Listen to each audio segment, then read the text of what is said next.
And hello everyone, how are you doing? I hope everyone's having a fabulous day. Welcome in, my name is Kazim, and we are here with Cities in a Snap! Snap, snap. Oh no, it's a Kaz, that's right, it's Kazim, your host, your friend, the reason why this little shindig is maybe a little jankier than usual, but you know what, that's fine. We love it here, it's perfect, it's beautiful. I'm wearing my Cities in a Snap shirt, it's great. Marshall's out this weekend. Oh no, it's a cat. So how is everyone doing? Hope everyone's having a fabulous time. So first off, a couple quick announcements. This is our very first in a line of experimental events. This is Intersections in a Snap. We have been working on this for a while, and I'm super excited to see what happens here. We've got four magnificent builders, two legit city, Nightmorphous, Luca Farini, and Keepup, all working to design an interchange for a designated area as best as they can. Even more janky, I know, right? And of course, I want to take this moment to announce a couple more things. So first of all, the first Cities in a Snap Extended Edition has formally had its theme announced now.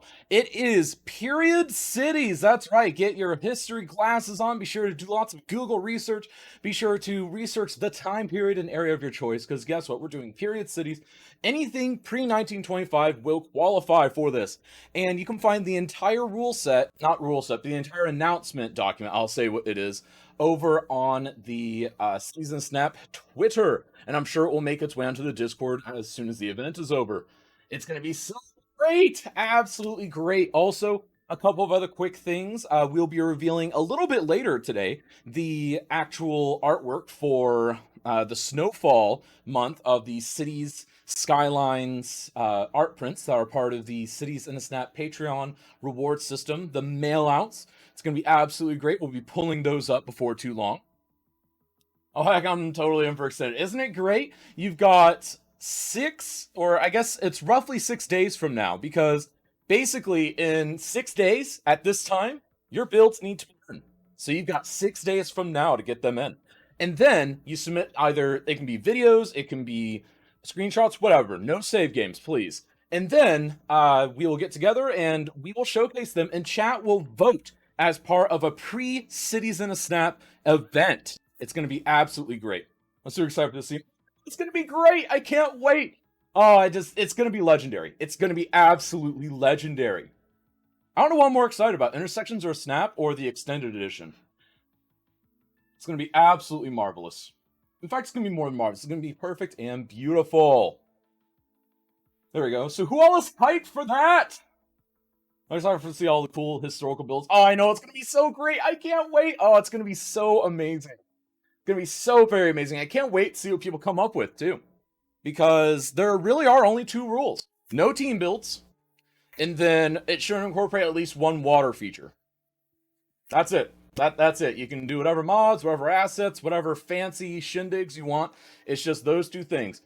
Gotta be built by yourself, needs to include at least one water source. And JBS with the sub. Thank you so much. 4 months tier 1 high five. Can we get some hype in chat? CIS hype Soul Slurpee, that's right, Cities in a Snap. The best way to spend your Saturday is alcohol dibs on the year 2020, just a screenshot of a dumpster prop on fire, obviously. Hence the pre-1925, get wrecked, usually working. Water feature? Why a water feature? Because basically what I want is I want to introduce these themes, and I want there to be, I guess, kind of, not really a sub theme, but more of just like a subset within that. So basically, I'm gonna do, turn of the 20th century agricultural town. But what makes it interesting is you gotta incorporate that river. You've gotta do a lot of other things. So I think that, and again, it doesn't have to be a super fabulous water feature. It just has to have water somehow incorporated. That's the way that it is worded for a reason. Discord just died on me. Nice. Sweet, Luca. We'll go ahead and get you back in. Don't worry. And besides, Kazwife is also there, so if Discord is indeed dead for you, we will find out how we can fix that. All right, and now let's go ahead and test this out. Let's see here. Testing 1, 2, 3. There we go. Fire it back up quickly. I know, right? Oh, OBS followed Discord down the drain. Yikes! You gotta get that fixed, Luca. Dear goodness gracious.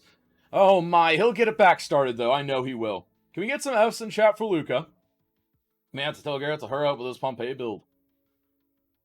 Maybe. I mean, well, actually, so, and I guess this isn't in there for this time, so I technically can't do anything about it, but the idea was for it to be built over the next 6 days. I don't know. Should we make it to where it's 6 days, or should we make it anything beforehand can qualify as long as it has been entered before? I feel like there are merits to both. That's something that doesn't really affect my end of things. Cities died too. Oh, can we get some Fs in chat? We also have bingo before we even start. I know, right? Alright, so announce, let's see here. Delayed start of 5 minutes. Competitor lost CS. There we go. Just so that newer people can have nodes disadvantage. You know what? That's fair. We can go ahead and say that. But that'll be more like honor code type thing. That'll be a Scout's honor type thing, and I don't mind that. Oh, I sure got my season snap mug, even though I'm not drinking anything hot right now. Hashtag I need to install my SSD. Yes, you do if you have an SSD. Why haven't you done it already? 6 days would be better. It's not fair people submit they made over a month or two versus 6 days. Fair enough. So we'll say it has to be 6 days and just honor at that point. Just Scout's honor type thing. So let's go ahead and let's dive into one of these streams so that you guys can actually see a little bit more of the build that they'll be working on here. Let's go ahead and go to, not that one, let's go to this one. There we go. He's got a nice wide shot of it right now. So this here is Keypuff. Keypuff is formerly known as Just Me. And you'll see they have 3 highways that they need to connect.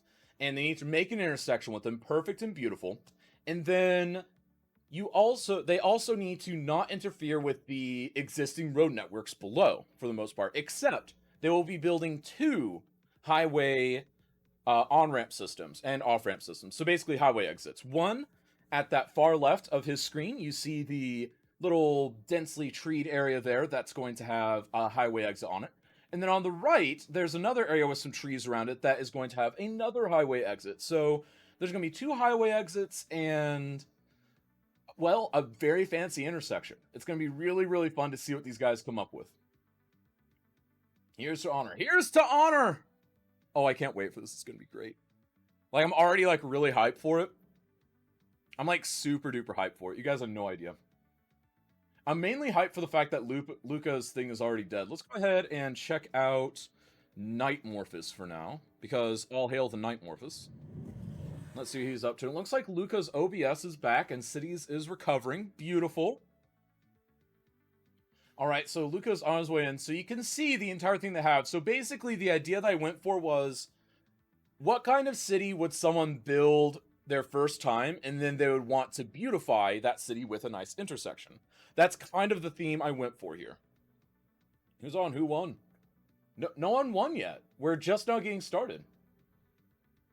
No one won yet, Reaper. We're literally just about to start here in about 4.5 minutes. I got him back in his room. Yay! Wait, what room? I'm so confused. I'm very confused. No one yet, but Taraja came in second. Ah, it's true. Taraja did already come in second, despite there not being any starts yet. Oh, on Discord. Oh, gotcha. I was so confused by that. I was like, what? I was like, I don't even know what's going on here. Literally no idea. And I forgot to do a live announcement. Oops. Everyone. There we go. Beautiful. Alright, see this up. I tried to meme and iPad wrecked it. RIP. Polyphony won. Polyphony always wins. I call them rooms, it works. I mean, yeah, it is kind of a room, so you're not wrong. It's just, well, that's not really what confused me, because you said room, and I was like, are you, like, banishing the housemate somewhere? Like, what the heck? I was so confused. They're rooms. Yeah, exactly, they're rooms. They work. Alright, and then I'm going to send out another announce. Let's see here. Announce. Let's see here. 3 minutes to start. There we go. We've got about 3 minutes until we start here. It's going to be perfect and beautiful, I can guarantee it. It's going to be great. I can't wait. I really can't wait for this. It's going to be absolutely amazing. So who all is hyped for the first time for intersections in the snap? I know I am. It's going to be so great. I can't wait. I can't wait. Do we have music? I don't hear any. Yeah, there's music. It was on the soft side, so maybe your RTX voice decided to cancel it out. So I know that you run all this stuff through RTX voice. Pete McTavish, so they do not use the same mod list. They're open to use whatever mods they want. They're open to use whatever assets they want. And here in about 2 minutes, we'll see how they get started with it. And they've got to get rid of that little elbow that I left in there. I left them a little highway elbow on accident, so it's up to them to fix that. I'm running through RTX voice tonight, that's why I noticed. Interesting. I'm hearing a little mic buzz. Interesting. Let me do this then. How's that? Get that mic a little bit out of the way. That'll probably help, maybe. Thanks. Anytime, Pete McTavish. Let me know if you have any further questions. We're getting ready to get started here. And of course, that is for this build. And of course, it's complete free-for-all for the actual week-long build-off that we just launched. Perfect and beautiful. How are you doing, Josh? Hope you're doing well. Are you ready to see some intersections? Also, we don't need the upcoming events thing in the way. And I can't even scroll there right now. There we go. We're just going to get rid of that. There we go. Poor Luca had his face covered. It wasn't on purpose, probably. Alright, so we've got about 60 seconds before we start, folks. So let's get ready to rumble! So here, 60 seconds to start. There we go. I'm ready to judge. Josh is ready to judge. Oh, noes! Yeah, the vote overlay up. Oh, rip. I didn't even notice that. There we go. Thank you so much for reminding me of that. I did not realize I still had that up. Alright, and we're getting ready to get started here, folks. Can we get a quick countdown from chat? We've got about 40 seconds left. We're getting close to the 30-second to go mark until we begin. And again, they will have 2 hours to do what they please here. And it looks like that's the 30 seconds start map. So the start map is Foggy Hills, and I actually gave them the starter city. The starter city is all me. All 100% me. We've got less than 15 seconds to go, folks. Can we get the hype rolling in chat? Get the hype rolling in chat, folks. And then we've got about 10 seconds left, I believe. Can we get that hype rolling? Yep, 10 seconds, folks. We got 8, 7, 6, 5, 4, 3, 2, 1, and begin. Season Snap has begun. They are off to the races. They are rolling. Is the Star City available for you to play with? I can make it publicly available. Yes, I can. Give me just a moment and I can do that. Would a moderator be so kind as to grab that .crp file from the participant chat and drop it into the general area of Discord? That would be absolutely lovely so that people can play with this city. Again, it's a little bit of a janky city, but again, the idea of this was to build something that your average starting player might have and show them what can be done. And it's going to be absolutely great seeing what they can do. So again, the big thing here is making sure that they don't interfere with that road work below, that they actually build a beautiful intersection, and that they honor the rail corridor, and they get all the proper connections done in a meaningful way. And again, as far as detailing, all that, we're still going to be worrying about detailing and whatnot, but it's going to be a little bit weird because we're focusing so heavily on this. And already we have two legit, the master of all things, going forth. And again, Luca not quite in the game yet, but we delayed it 5 minutes as per the rules. So we are waiting on that. And let's see here. We are looking, again, it looks like Nightmorph is already diving in. It looks like Keephuff's actually starting on one of the highway junctions, which I think is actually a really good idea, getting an on-ramp, off-ramp system, because that'll also help get more citizens in, and it'll just kind of help boost that starter city. Because again, they've got zoning, they have a city that will naturally grow, it's just a matter of the interchange. So I never got it. Interesting, that's weird. Try just downloading it, maybe? That's weird. Luca's loading rather slow for his asset count. It's the fact that he loads off of a hard drive instead of an SSD. He'll be in there soon. He will definitely be in there soon. I know he will. Can we get some hype for Luca? I bet he'll get it done.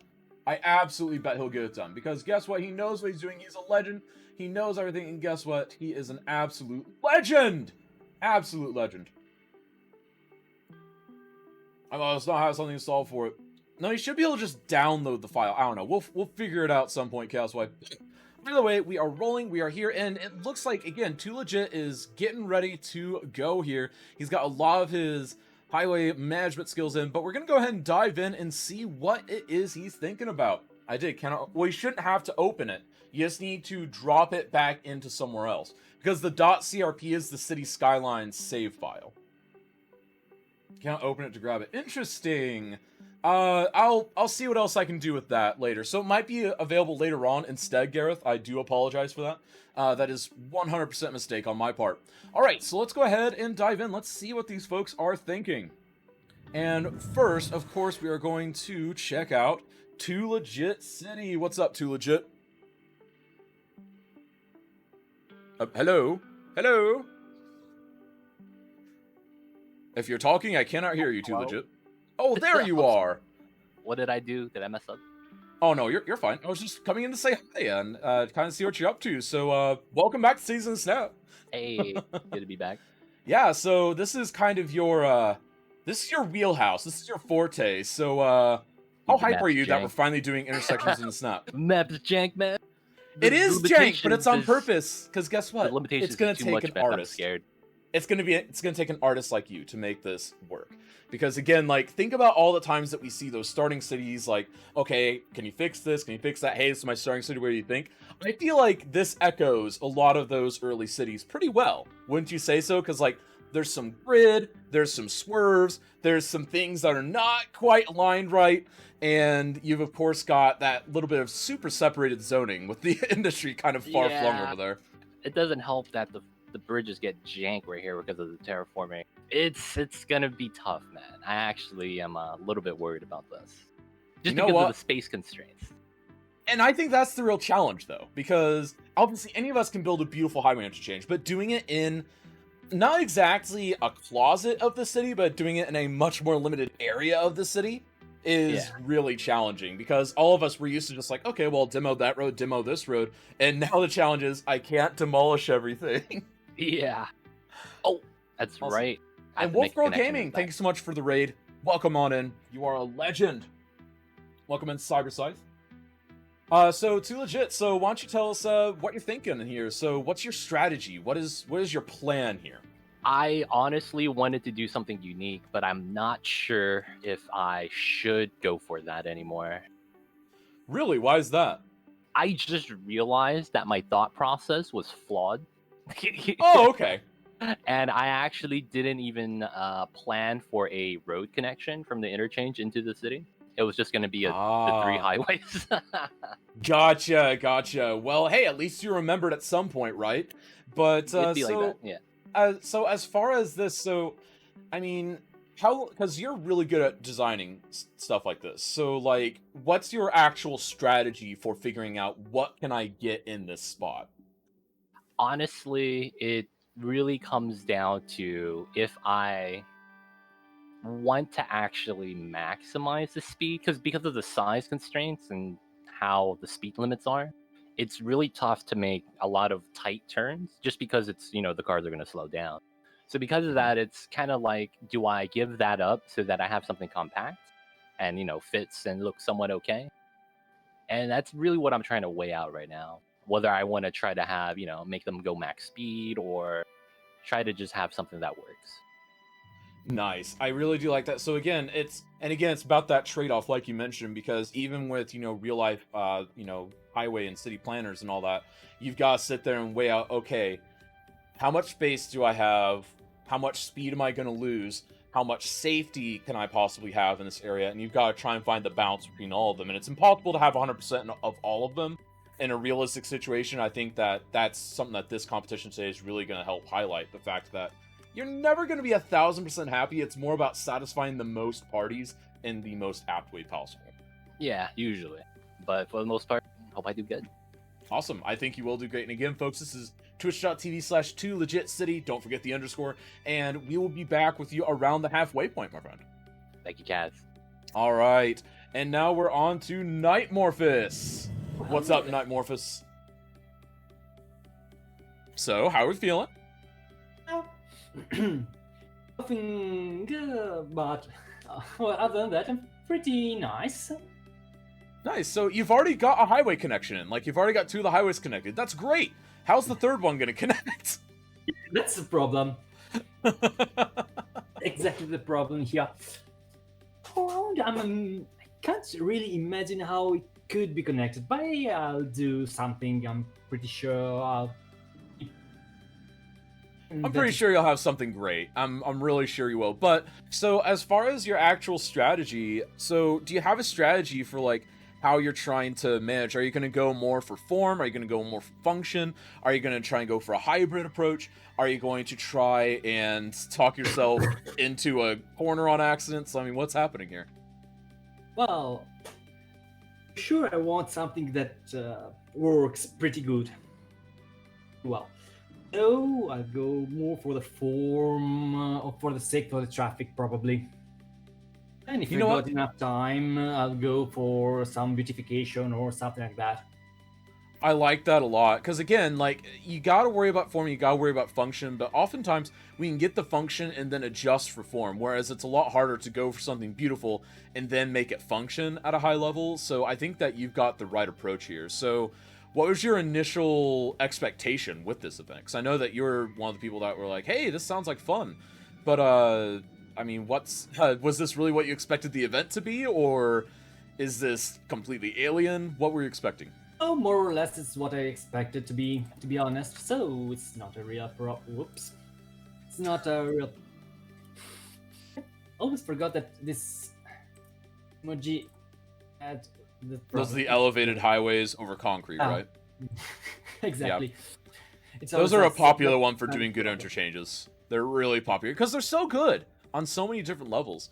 So, Exactly. final bit here. So, I hear you have a birthday coming up.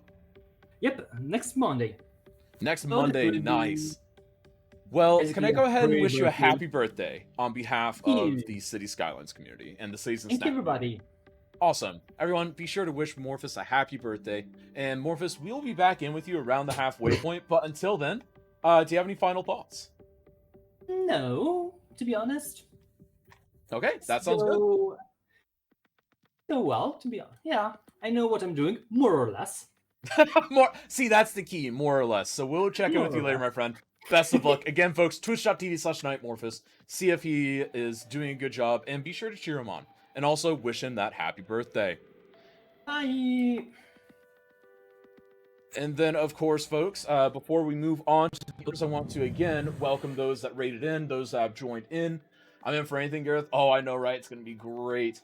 Ooh, yeah, that's right. Cyberscythe and others. Be sure to check out that Season Snap Extended Edition that is linked on Twitter and on the, I believe it should be on Facebook by now, and it should be making its way onto the Discord as well. I know my moderators are working on it, but it is period cities, history-based stuff. So again, you've got until next Friday. So basically 6 days from now, that Friday, at like this time roughly, 2 p.m. U.S. Chicago time. So you got about 6 days to take your time, build something beautiful, something nice and period specific, pre-1925, and the full document with all that stuff is on it.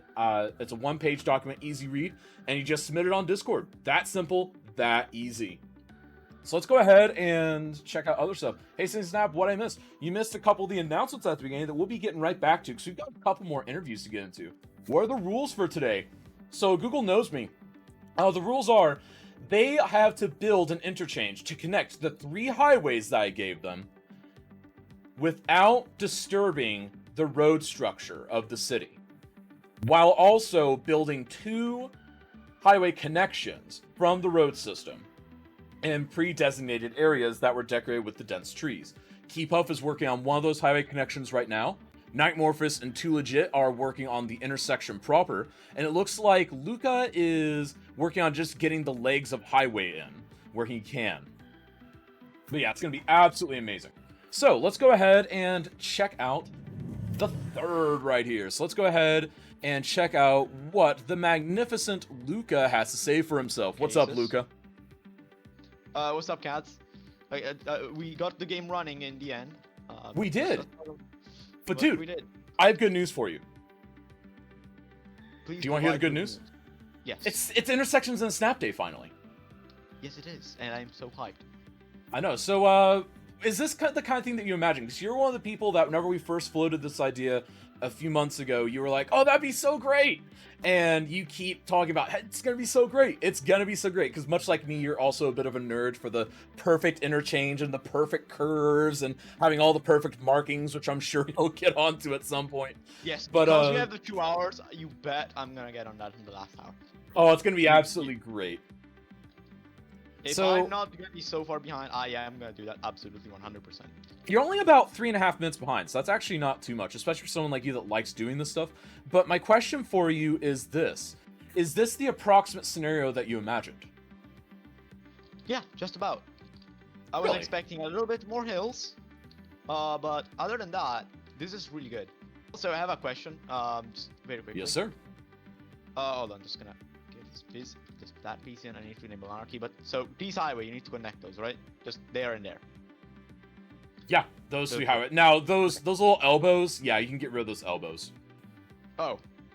Oh. Yeah, you don't need those highways. Yeah, we can get rid of those okay, elbows. They were Yeah. supposed to be like some other. Things. Nope. Okay, whatever. Nope, I'm you can not- get I'm rid of not those going. elbows. Yeah, ignore them. Yeah, those are just Okay. left over. That's my bad. Okay, I see what you meant earlier then. Okay, good. So now that we've got that settled, so what's your strategy for how you want to build this intersection, or what's your strategy in general whenever you're trying to design an interchange like this? Just trying to fit it in the space, make it. Just try to minimize the amount of bridging required. Is one of the great things I like to do. Just like avoiding bridges is one of the main things I try to do. Of course, in this case though, because the highway is starting from a bridge, it is gonna be a bridge. But usually that's what I try to do. I try to make smooth curves. I really do care about slopes. That's why Mhm. I'm just trying to fit this in just right, which is not super easy, but definitely doable. Yeah, Yeah. and that's so originally that avenue that you're working with right now, or working to try and connect to right now, that was originally a little further back, but I actually pushed it to be a little closer to things because I was looking at it and I was like, it's a little too easy. Whereas if I do Yeah. this, I give a lot more options. I mean, does the highway go over? Does it go under? Probably under in most cases. Do you try to dodge it? I mean, there are a lot of different solutions I think you can do to get around the fact that I gave you guys a fairly inconvenient thing over there. Also, you have some utility issues in the background, so best of luck with that. But, last thing, final thing for now. How much do you think you'll be able to get into the detailing of things? Because I know that you love detailing intersections. Do you think you'll be able to do it this time? Because of the 2 hours, probably. As long as the game doesn't completely die on me, because for example, this flickering is kind of normal. It's normal glitching I get because That I doesn't look know, normal to me. but it's fine. But another thing is like the UI is just freezing sometimes, and that's very worrying. I would make sure you save often. But folks, in the Yes. meantime, this is twitch.tv/Luca_Perini. Be sure to check him out and see if he's doing the right job for you. And we will be sure to check in with you around the halfway point. How's that sound, friend? Sounds absolutely great. See ya, dude. Awesome. And up next, we have K-Pop, a first-timer to Cities in a Snap. What's up, my friend? Doing pretty good for now. Needed to fix some stuff, and well, I have like 75% done over the first interchange. That's good. Yeah, so I saw you working on this, and that is a really good creative solution to that. I have to give you some props there. Like, you spent a lot of time, you have a beautiful little interchange there. Now, as far as intersection design in general, is that an area that you really shine at? Is it something that you like? Is it something you enjoy? What's your story with intersection design? Because you're new to Cities in Snap, aren't you? On the participant side. Yes, well, I mostly like to do it, and also as I'm started studying transport because of City Skylines, so this got me most into these things, and that's what I like to do for now. Nice. Absolutely nice. So now something else. So I want to ask you in general. So because a lot of people haven't seen you build before, but I want to give you an opportunity, just a minute or so here, to what can people generally expect from you? Obviously, today is a little bit of an interesting build, a bit more unique, but what can people expect to see from your building and skylines in general? If you could summarize it in under a minute. I am mostly not starting into side, not some advanced players, so I just try a lot of things. For now, I like to mostly create for myself and hard things to do, like no highways in the city. Like I once experimented with this and other challenges. So, and I like modded playing, so that's also what I like to do. Yeah. I like that. So You have to concentrate on saying when you are working now. oh no, it is a little hard. That's why I don't want to stir you up too much. But I do Yeah. want to ask another thing here. So, with intersections and snap, is this about the kind of scenario that you were imagining? Something that's a little trickier than maybe you thought? It's got a couple ins and outs, or is this about what you thought it would be? It's kind of easier than I thought it would be because when I was doing I was trying to make a 6-line interchange really fast, and there is easy. This one was really easy to pre-plan before planning it, so it's Well, that's not good. so hard as I thought it could be, but yet not still so easy because now I look at timer and this one took me 30 minutes to set up, and I thought it will take around 50. You know what? That's okay though, because guess what? You got plenty of time. You've got about an hour and 41 minutes remaining, and we're gonna wish you the best of luck. But for now, folks, this is twitch.tv/Keepuff. Be sure to go check them out, root for them. They are a first-time season snack competitor. Be sure to share the love with them, because we love all of our competitors and all of our community members here. And we'll try to continue around the halfway point. Does that sound good? Okay, see ya. All right, we'll see you then. And folks, we do have a guest I want to bring on here in a moment. But first of all, welcome to those that are popping on in. We've got the Cybex, we've got the Rave, we've got everyone popping in. I hope you're all doing beautiful. So, the announcement of the theme, we already announced it, but I'll go ahead and reiterate it here.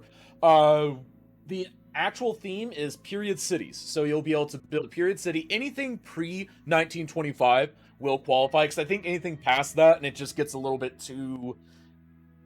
not generic or easy, but I really wanted to challenge people, and I feel like City Skylines gets really challenging whenever you try to do things from the 1700s, the 1800s, even turn of the century to the 20th century. So that's why I decided to do a period city, and again, anything pre-1925 will qualify, and I think it'll be absolutely beautiful. Now, the next thing with that, you can find all of the details of that with the associated tweet available over on the Cities in a Snap Twitter account, and it will also be available in the Discord before too long. And I believe it should have made its way onto Facebook by this point as well. We're doing intersections next week. More on that later, actually. But we will definitely check into that later. But we do have a guest here today. So I'm going to go ahead and just bring them in. This is JBS. JBS is... he does a lot of the stuff in real life. And I'm actually just going to let him chat it up. I'm going to let him say hello, and... he's just going to be able to introduce himself and tell you exactly why he's here and why he is a valuable commentator today. So, JBS, you're currently muted, but once you're not muted, I would love to hear from you. All right, on this... oh, I know, right? SO, are there free slots? Hey, Kaz. Hello, JBS. So, how are you doing, my friend? Doing all right. So, I am a professional transportation planner in the eastern United States, specifically the New York City area. So this is sort of, well, I'm not an engineer, so designing intersections wouldn't be what I do for a living. It's still something that I've dealt with in the planning aspect of it.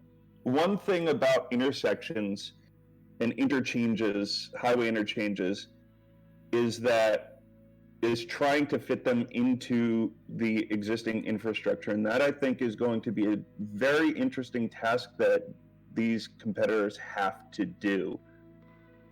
So, as far as that, then, so you're looking at the challenge they have. Do you feel it's a realistic challenge that someone might have to go through? Or is it something that is maybe a little bit too cramped for real life. So how's this? No, I measured don't up? think it's too cramped for real life. I think that in terms of when you're building an interchange, that you should really try to aspire to disturb the area around it as little as possible. While you do have in cities like Los Angeles and Atlanta interchanges that are the size of neighborhoods, where I am in New York City, there's a lot less room and there's much denser population. So you're not going to tear down an entire neighborhood to build an interchange or to rebuild an interchange. And one of the projects that I've been following along with in my job, and that I've sort of worked on the very outskirts of it, is the Kew Gardens interchange in Kew Gardens, New York, in Queens. It is the intersection of the Grand Central Parkway, which runs from past LaGuardia Airport and out to eastern Long Island. Then the Jackie Robinson Parkway comes in from there and goes down into Brooklyn. And the Van Wyck Expressway cuts across all of it, running north-south from where the Mets are at Citi Field down to JFK Airport. There's been I'd say probably decade-long construction project there to rebuild the existing interchange, make it more efficient, and prevent backups from going back onto the main line, which is something that I think is very important when looking at a big interchange of busy highways. And they have to do it within the Department of Transportation had to do it within the existing footprint of the interchange. Right. So now with that kind of stuff, because obviously there are some cases where a city might have to say, hey, we're buying up your houses, we're going to pay you an exorbitant amount of money because we need this extra little bit. But how often would you say is the case that you've got to kind of thread the needle, so to speak, like you aren't able to do that? So like, how common is it that you're just like, hey, this is the land you have, we can't get you anymore? Well, it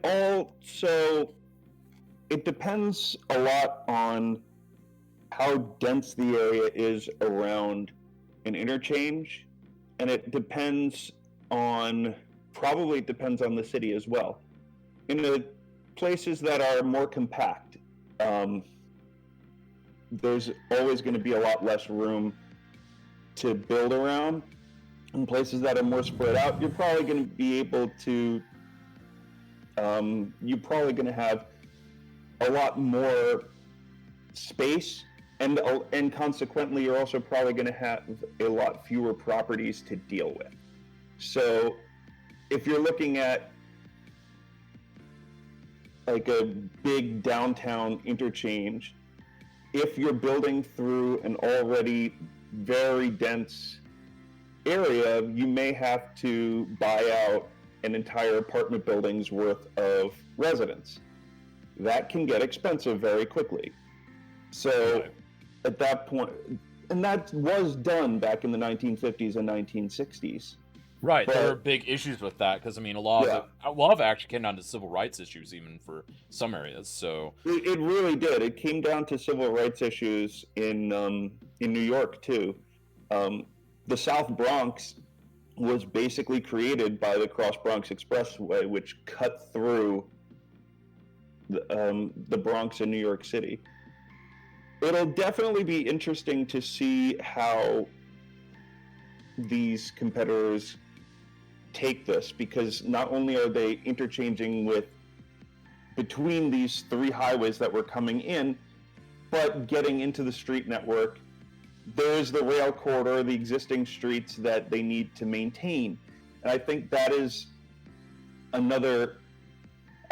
nice added challenge for them, because if you don't have to maintain your road network and maintain your rail network, then you can just bulldoze everything and start from scratch. like we all do in City Skylines, so it's like, I need like an extra lane here, so let's just demolish these houses. It's fine. Yeah. We'll send you a fruit basket. It's all good. Like what we see in City Skylines, and what I mean.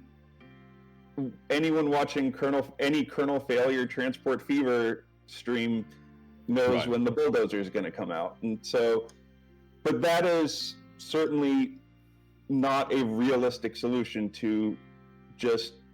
I need this little piece of land. I'm just going to bulldoze half the city. Exactly. So having this sort of restriction on them, being able to tell them you got to keep your infrastructure going and keep your infrastructure moving, because in reality, you are not going to have a pause. There's no pause button. Yeah, exactly. Everything is moving at all times, and you need to be able to continue to maintain your existing infrastructure while building the new infrastructure so you don't have massive disruptions. Exactly. Now, one builder that I'm really excited to see in today, I'm excited to see all of them, because all of them do at least an adequate, if not better, job of transportation. But as far as any one of them go, I'm really excited about Too Legit City, because anyone that hasn't seen him, he is so mathematical with how he plays this game, in a beautiful way. I don't mean that in a negative way at all. Just in the most beautiful way, he sits there and, like, look at that intersection. It perfectly works because he knows the gaps that he needs. And it's really compact, and he was able to fit that interchange into a really small area, which is absolutely brilliant. Exactly. Now, again, it's not done. That's only like it's half the interchange. But still, But it just it's shows still- the pre-plan. It's still that is the intersection between those highways is like a very major part of that interchange, and I think he's probably a little bit ahead of everyone else right now. And I don't know. I mean, I'd I'm say looking he's- at Luca, for instance, because I think Luca actually, you can't really discount him, because you have to keep in mind, he got a little bit of a late start. Luca. Yeah, you can never discount Luca. But like something that He can he's start, already like, 5 got. minutes- He can start 5 minutes behind everyone else and still beat them. Exactly. But like something that I like here, that I really do enjoy, is the fact that Luca he thinks very much with the flow, because he thinks kind of new urbanism, he thinks kind of about just getting people from one place to the other, he thinks about kind of minimal interruption theory, and he does a really good job of that, and I'm really excited to see what he can do, because he's actually one of the reasons why I wanted to try this as an hour-long event, as a 2-hour-long event, because initially I was thinking, well, I mean, intersections in Snap, it'll be like an hour-long event. You plop down the intersection and you're done. But then he's one of the people that campaigned very heavily for, no, Kaz, we can have so much fun with this, because you can do this and that. Oh yeah, And so far I have to agree, because keep in mind, we're 30 minutes in, and no one has a finished intersection yet, because of the parameters I gave them. yeah, think about how much. I don't think they would have been able to get it done in an hour. At least not in a way that will be fun to watch for everyone here. Exactly. Because it's the added challenge that you've added in here, and that everyone who was involved with making this challenge talked about, that really sort of sets that makes things a lot more interesting. I'm interested to see Luca putting in what appears to be a sharp U-turn there. Yeah, I'm interested in that I'm too. I'm not sure what's going to happen, but I don't... Oh, actually, no, it's not a sharp U-turn. I just looked at what you're looking at. So that's actually a shoulder. With the highway settings using that because part. I saw him put it from that all the way over there in... I think I saw him put that in... No, either he's drawing shoulders manually, or... Yes, he's drawing shoulders. Okay. Yeah, I he's thought drawing he shoulders was- manually. Because I thought that was...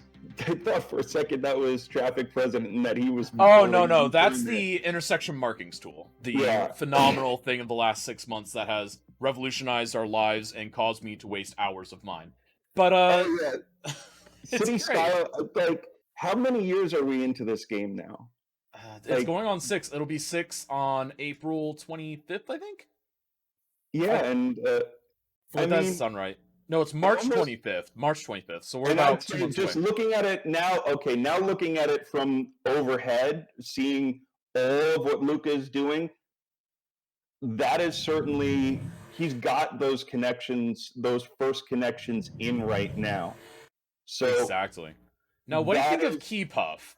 Because Key All Puff right. actually focused on one of the on-ramp systems first, Hmm. and then he's focusing on the highway. Do you think that, from a realistic standpoint, is that the right way to go about things? Or is that just one of many ways? Because for me, I I'd wouldn't rather go say big that- than go small. I wouldn't say there is a right or wrong way to go about things, because you're going to have to do it all eventually, and it all depends on what your style is. Because if you can connect to the highway, if you can connect, instead of just connecting the highways, the faster you connect down to the street level, the more quickly all those zone parts of your city are going to build up. And consequently, that also means that you're going to be dealing with going through those zone parts of the city when you're building your highway connections. So I am intrigued to see what he's doing here. I think there are one thing I might be concerned about, and one thing that, as a transportation planner, we try to avoid, and one of the reasons why we've been rebuilding the Kew Gardens interchange, is to keep traffic from backing up onto the main line. Right. Now, do you And think that he's in danger of that? I think that that's something that could, I mean, seeing that pretty short on ramp. I think he'll be able to get it done. But it's something that I think everyone needs to look out for, because that is something that happens very often in city skylines. It's just one of the ways the game is, that unless you're really careful, it is easy for things to get really backed up really quickly. Exactly. Now, it does look a little better now, though, because with how extended and loopy that is now, I still think that's probably Yeah, like a and hair too with- short for me. But in general, I think Yeah. that's much better than it could have been. And of course, putting that traffic president mod in this, I mean, we couldn't even, I can't imagine trying to do this vanilla. This would be Too Legit might try. Yeah. Too Legit might try, because he doesn't really use mods. Like, people are Right. saying, oh, he's using Move It. He used it to get rid of some trees. Like, But, that's what he uses that for. If someone can do a lot of this stuff with, I mean, traffic president is, I think, a really good way to keep everything from backing up like crazy. If someone can manage to do that without mods, without traffic president, good on them. They've pretty much done what, like, they pretty much mastered the vanilla game, I feel, because it's so easy for things to go wrong. I think Too Legit can. You should see his custom design cities, the ones that he's not trying to do for this competition. It's amazing, absolutely. But yeah, in general, so what are you going to be looking for at the end here? Because obviously you're going to be part of the chat vote. You're going to be looking at things. So what is your kind of priority list for how you want to look at these various builds, at these various intersections? Well, for me, function is definitely going to be prioritized over form, just because everything, you can have a really pretty intersection and interchange that has backups for miles. Right. So basically, no huge backups. But like, what else? Being able to get I think what I'm going to be looking for is just, this doesn't have to be everyone's criteria. Everyone has their own criteria, so don't necessarily think about how I'm going to judge based on how you want to judge. Right. And this is not just for you, this is for everyone in chat. But I'm going to be looking at, I'd say, level of service, so how well the traffic is flowing. And I'm going to be looking also at footprint. I think I'm going to probably I wouldn't not bonus points or anything, but I think I'm going to be prioritizing looking at if you can get everything in a smaller footprint without disturbing everything around it, then that's going to add marks in my view. So if Awesome. you can, and I mean after that, then you're looking at, then I would look at, if it really comes down to it, form. And Well, because if you think about the Too Legit form, is running away, is doing pretty well on form. I'll be interested to see how well this functions once traffic starts So- flowing through that. my take on that is right now, Too Legit is definitely ahead on form. However, I don't know if he's using intersection markings tool or not. And Right. that is something that could not just overhaul, but completely revolutionize the way that we look Right. at these various interchanges. Because, like, now, if you want to submit something for beautification and detailing involves roads, it's pretty much just expected that you at least use some intersection markings tool to at least a very basic degree. And with Too Legit's, I mean, again, his base intersection is super strong, but I had to wonder how strong would it be with those extra markings, with those extra barriers, with those extra dotted lines, etc., etc. But again, I know I won't be holding that against him. Just, I mean, it does go into the points in favor column for the others. So that is something to Right. consider, at least on my end. But I'm gonna go ahead and let you go for now because you've been Alright. so great. Thank you so much for agreeing to come on. We'll be chatting with you again here in the back half a little bit. But guys, once again, this is JBS, and he, you know, transportation engineer. I got that right? Transportation planner. Planner. I Planner. keep almost getting it right. Transportation planner, and really knows the stuff. And I look forward to hearing what you think of some of the nearly finished builds here in about an hour or so. All right. How's that sound? All right. See you then. I'll be back in chat now. Awesome. Peace out. All right, folks. So again, that was JBS, and again, huge shout out to him for wanting to hop in and give us some guest commentary. Because again, I love bringing in people from our community that know about this stuff, and JBS is one of those super knowledgeable folks that knows about the stuff. He knows about this, so it's great to bring them in. And what's up, Jedi? What's up, man? What up, Jedi? Hope you're doing well. There we go. So JBS is OG. Is JBS OG? Oh yeah, he has been around well. You are right about that. You're absolutely right about that. Tuba, what's up, Tuba? How are you doing, my friend? There we go. JBS is not in chat. JBS should be in chat. I don't know. Hello, what's up there, Cuboid? Hope you're doing well, my friend. And welcome everyone to Intersections in a Snap. For those that are unaware, these folks were given a very specific challenge that they had to overcome in game. And that challenge was to connect the 3 highways given alongside all of these different connections that I required them to do. I required them to connect to the highway in 2 different spots from the existing road network and to honor the original rail system. So just to give you an idea, this is what they were given originally. I'll go ahead and link this in chat. There we go, and there we go.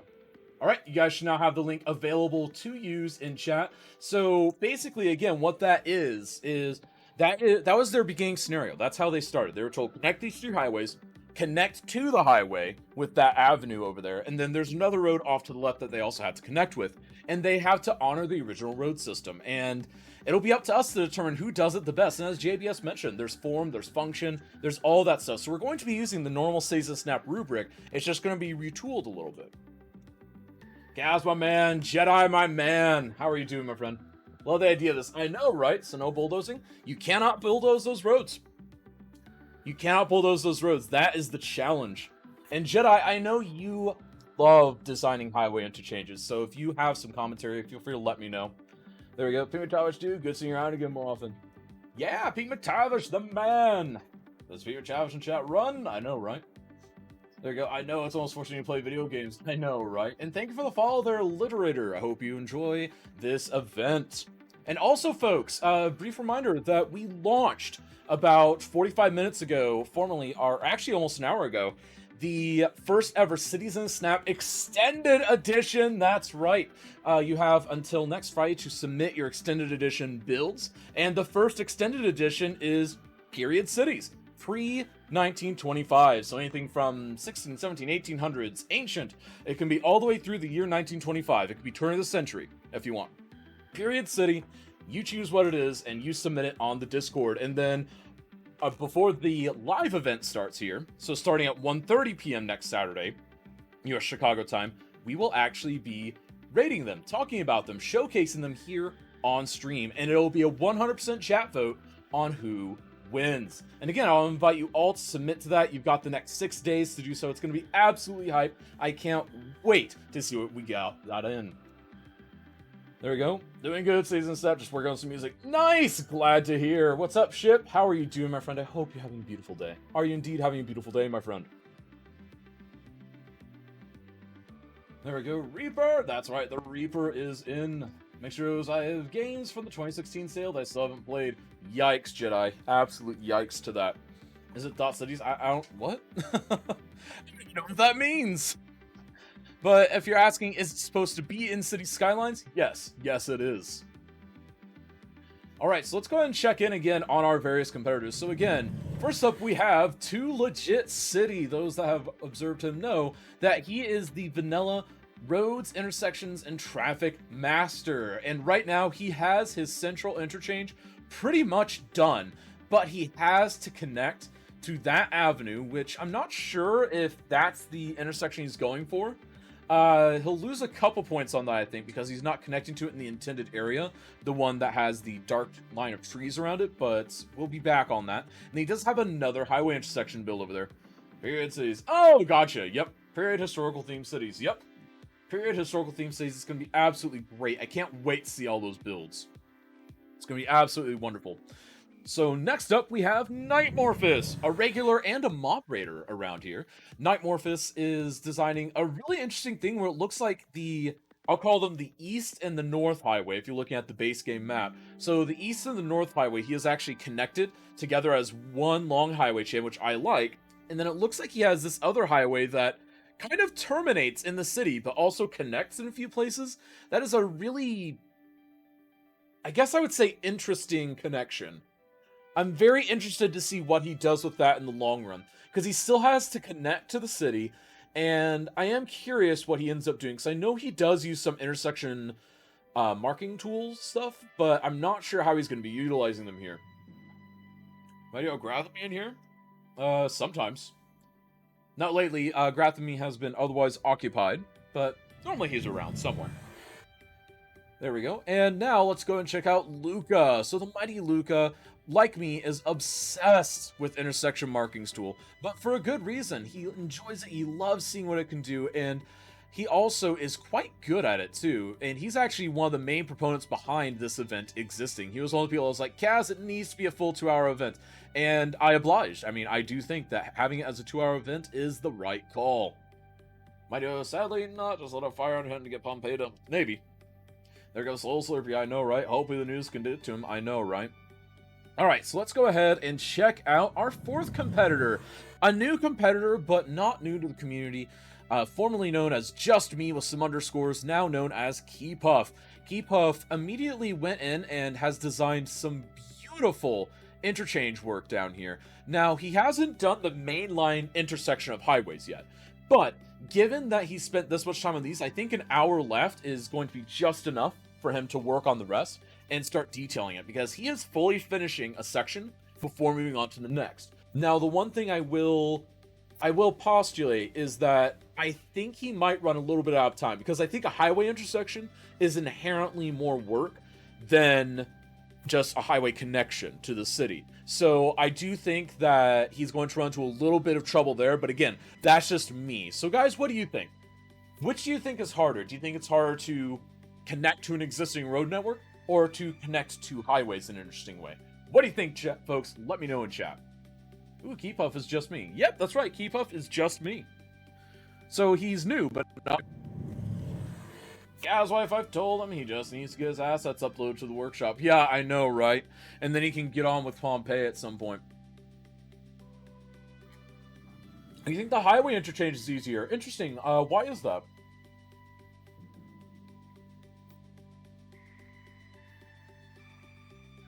Same road types connecting to each other.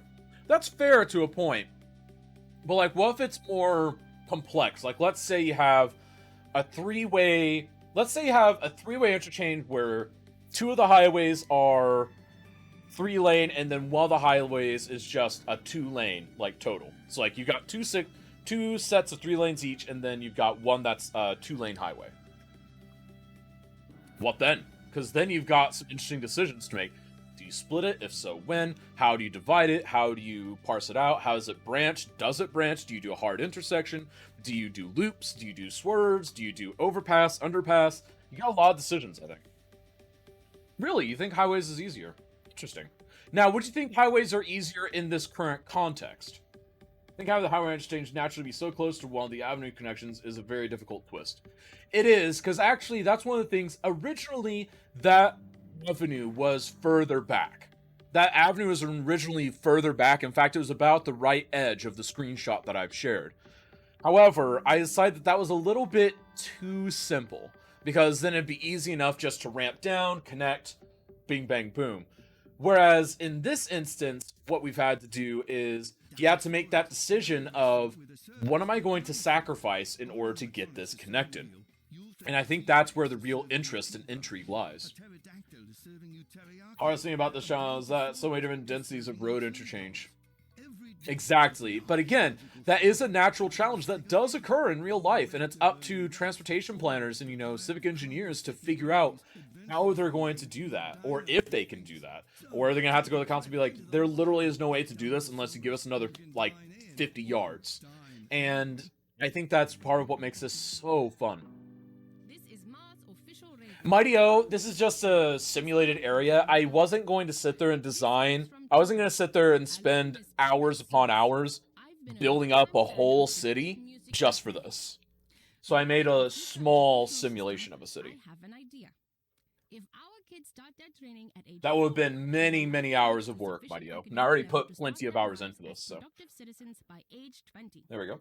Because there's only a few actual types of interchange. It's still using the same roads with differing numbers based off exits, but historical center city interchange that could have walkways, tram, trolley, railroads going through it, parking, mass transit, just so many more options. Fair enough. I think I can give you that, usually working. I got what you meant. I got what you meant. But yeah, I can definitely see that. I still think that the highways are a bit more, and maybe it's just because I like to overcomplicate them. I like to sit there and have like really smooth gliding transitions. I like to sit there and work with intersection markings tool, probably a little too much. And it's just absolutely beautiful for me. But again, that's just personal preference. No accounting for taste, right?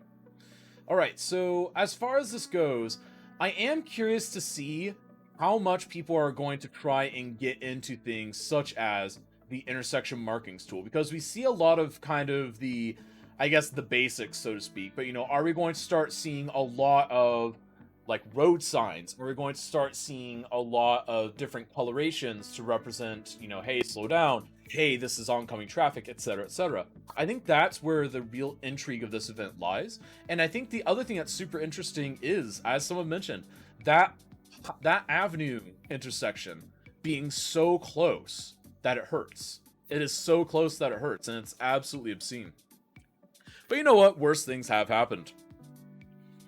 All right, folks, and then another quick reminder that on top of all the other announcements, we do, of course, have our new Patreon thing. That's right, so let me go ahead and pull that up, and you guys can go ahead and check that out. I'm going to go ahead and pull that up here on the desktop, actually, and I'm going to grab it as an object within OBS. But while I'm doing so, I'm going to ask you guys, what do you think of Intersections in a Snap so far? Do you enjoy watching it? Do you think you'd be able to participate? Do you think it's for you? What's the story? Do you think you'd be able to hack it? I think it seems like absolute blast to me, but then again, I'm a little bit on the bias side because I love this kind of stuff in the game. I want to know what you guys think of it. I absolutely want to know what you guys think, because your guys' opinion is very important to me. All right, and then we're going to grab, let's see here, Patreon image. And then browse, and then we go to desktop, and it should be there somewhere. I believe this is it. That's not it. Oh, I've got to find it. Where is it? I definitely had it. Ah, I can't find it. Where did it go? Where did it go?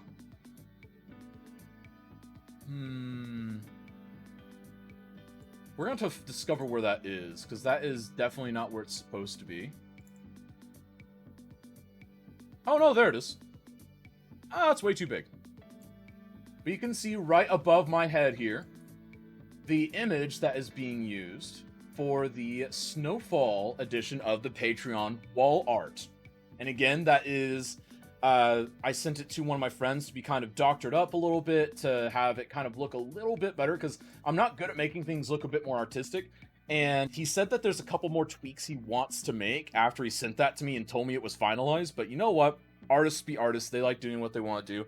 But that is the image right now. That is going to be your Founders Edition is here. Nice! Showcase that Founders Edition. And the Snowfall edition for any Patreons during the month of January will be mailed out again at the beginning of next month.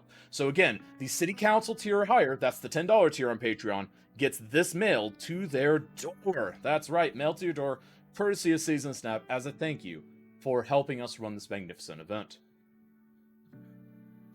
Gutted, I didn't feel confident that I would be well enough to take part today, or I would have gone for a slot. I have wanted this for months and wanted to be in it so badly. Gareth, there's a strong chance that we do it next week. Well, there's at least a chance we do it next week. We'll see what people think of it. I wish I could have done it today. Darn heckin' CPU. Nope, I use patience too easily to handle that much detail. Never gonna participate in a great showdown. Oh, I know, right? Mighty O, are you going to want to do more of the week-long events? Because keep in mind, folks, we've got Period Cities. The Period Cities are due on Friday. It's going to be great. I can't wait to see what you guys come up with. It's going to be absolutely legendary. At least I think it's going to be legendary. Am I biased? Probably, but you know what? I'm allowed to be biased. Can I have a slot next week, pretty please? Okay, Gareth, you can have a slot next week. I'm very interested in the extended edition. Well, all you gotta do is participate. The information is already up on Twitter. It's already up on Discord. You can go ahead and ask for more information on that if you want it, but it's Period Cities, and you get to build it. And you have until Friday at 2 p.m. US Chicago time to submit it. And that gives me enough time to look at it before I move into my Friday night stuff, which is typically D&D related. And then it allows me enough time to sit there and, you know, just have kind of a preview of them, know how many we have, so I can know how to pace them in the 30 minutes before. Because basically the way that's going to run now is the live event will still start at 2 p.m. your Chicago time. But the 30 minutes before will be us looking at, reviewing, and talking about in chat all of the different submissions, which means that the pre-roll is actually going to be starting about 15 minutes earlier than that. So basically, the show will now go live at 1:15 US Chicago time.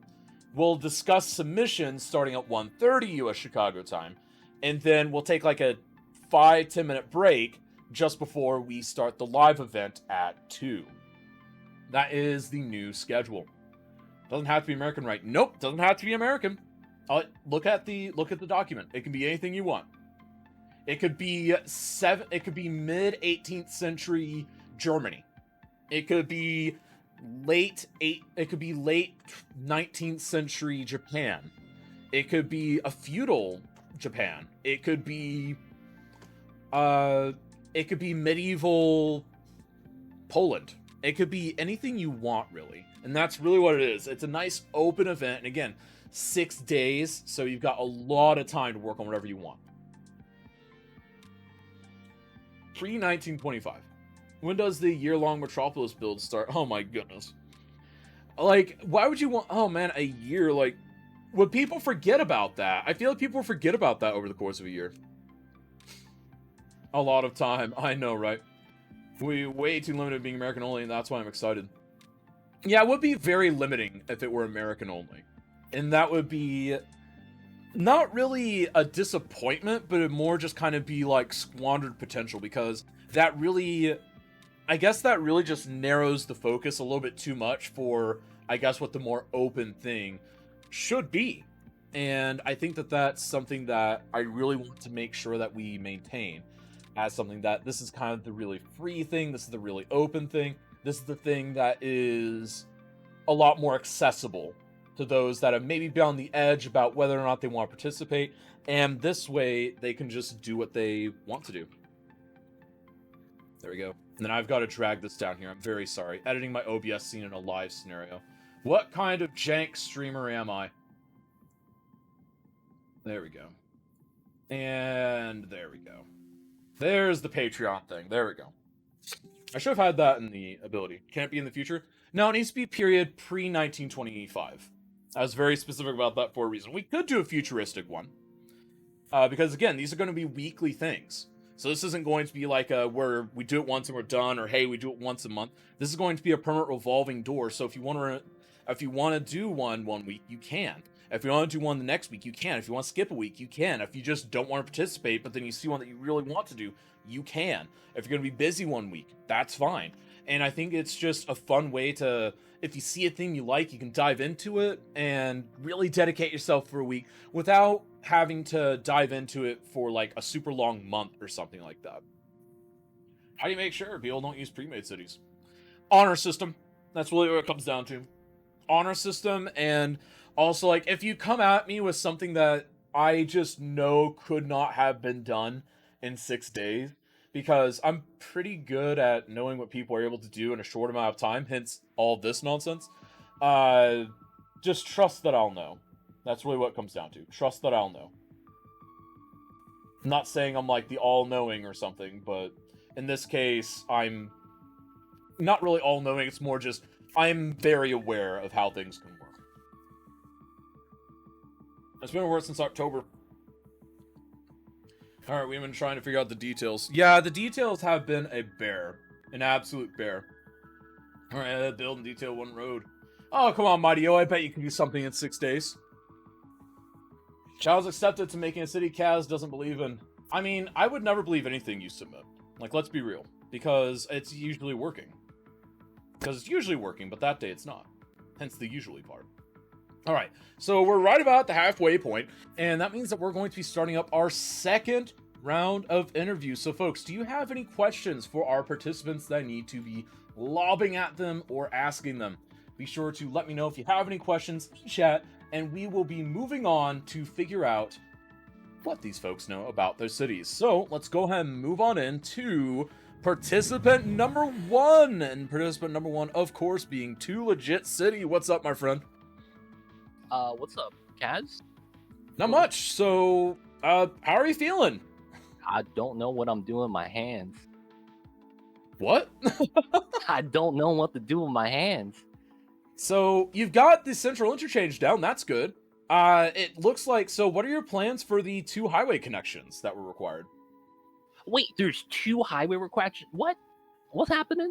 Yo, can we get a rundown real quick, Kaz? Okay, so...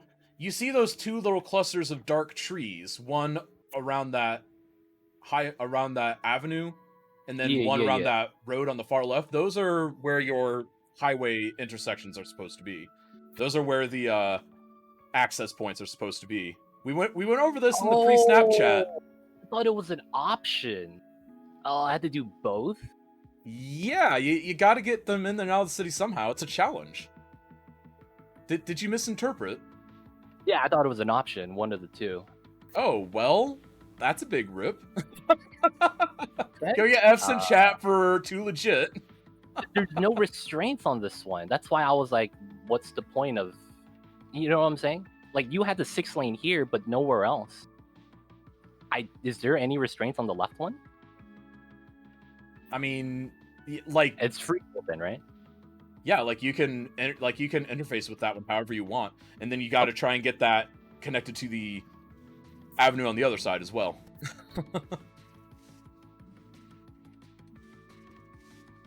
Okay, that's fine. But what are the constraints then for the right side? You know where that 6 lane was? Right here? Yeah, wherever that 6 lane was, yeah, that's the restraint for it. That's the limit. All right, cool. We got some work to do, man. Okay, so I'm glad that we had this conversation, Too Legit, and I'm also glad that you paid attention. But so other than that, so how are you feeling about the competition as a whole? What do you think of today's event? Dude, man, I got no words. You know, it's fine. We're gonna go ahead and let you go because it looks like you've now got to rethink portions of your life. But Yeah, what I getting am that going back. to say is I have faith in you. I know chat does as well. And we will be looking forward to what you come up with for the end result. All right, best of luck to Legit. We'll see you in about an hour for the end interviews. All right, and now we're on to Night Morphus. What's up, Morphus? Hello there. So, how are we feeling? You got about 57, 58 minutes left. Is that enough time to finish up? How are your intersections looking? I love it.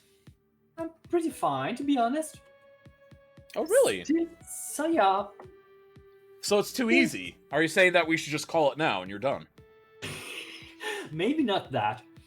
But still, no, I'm in a good position, to be honest.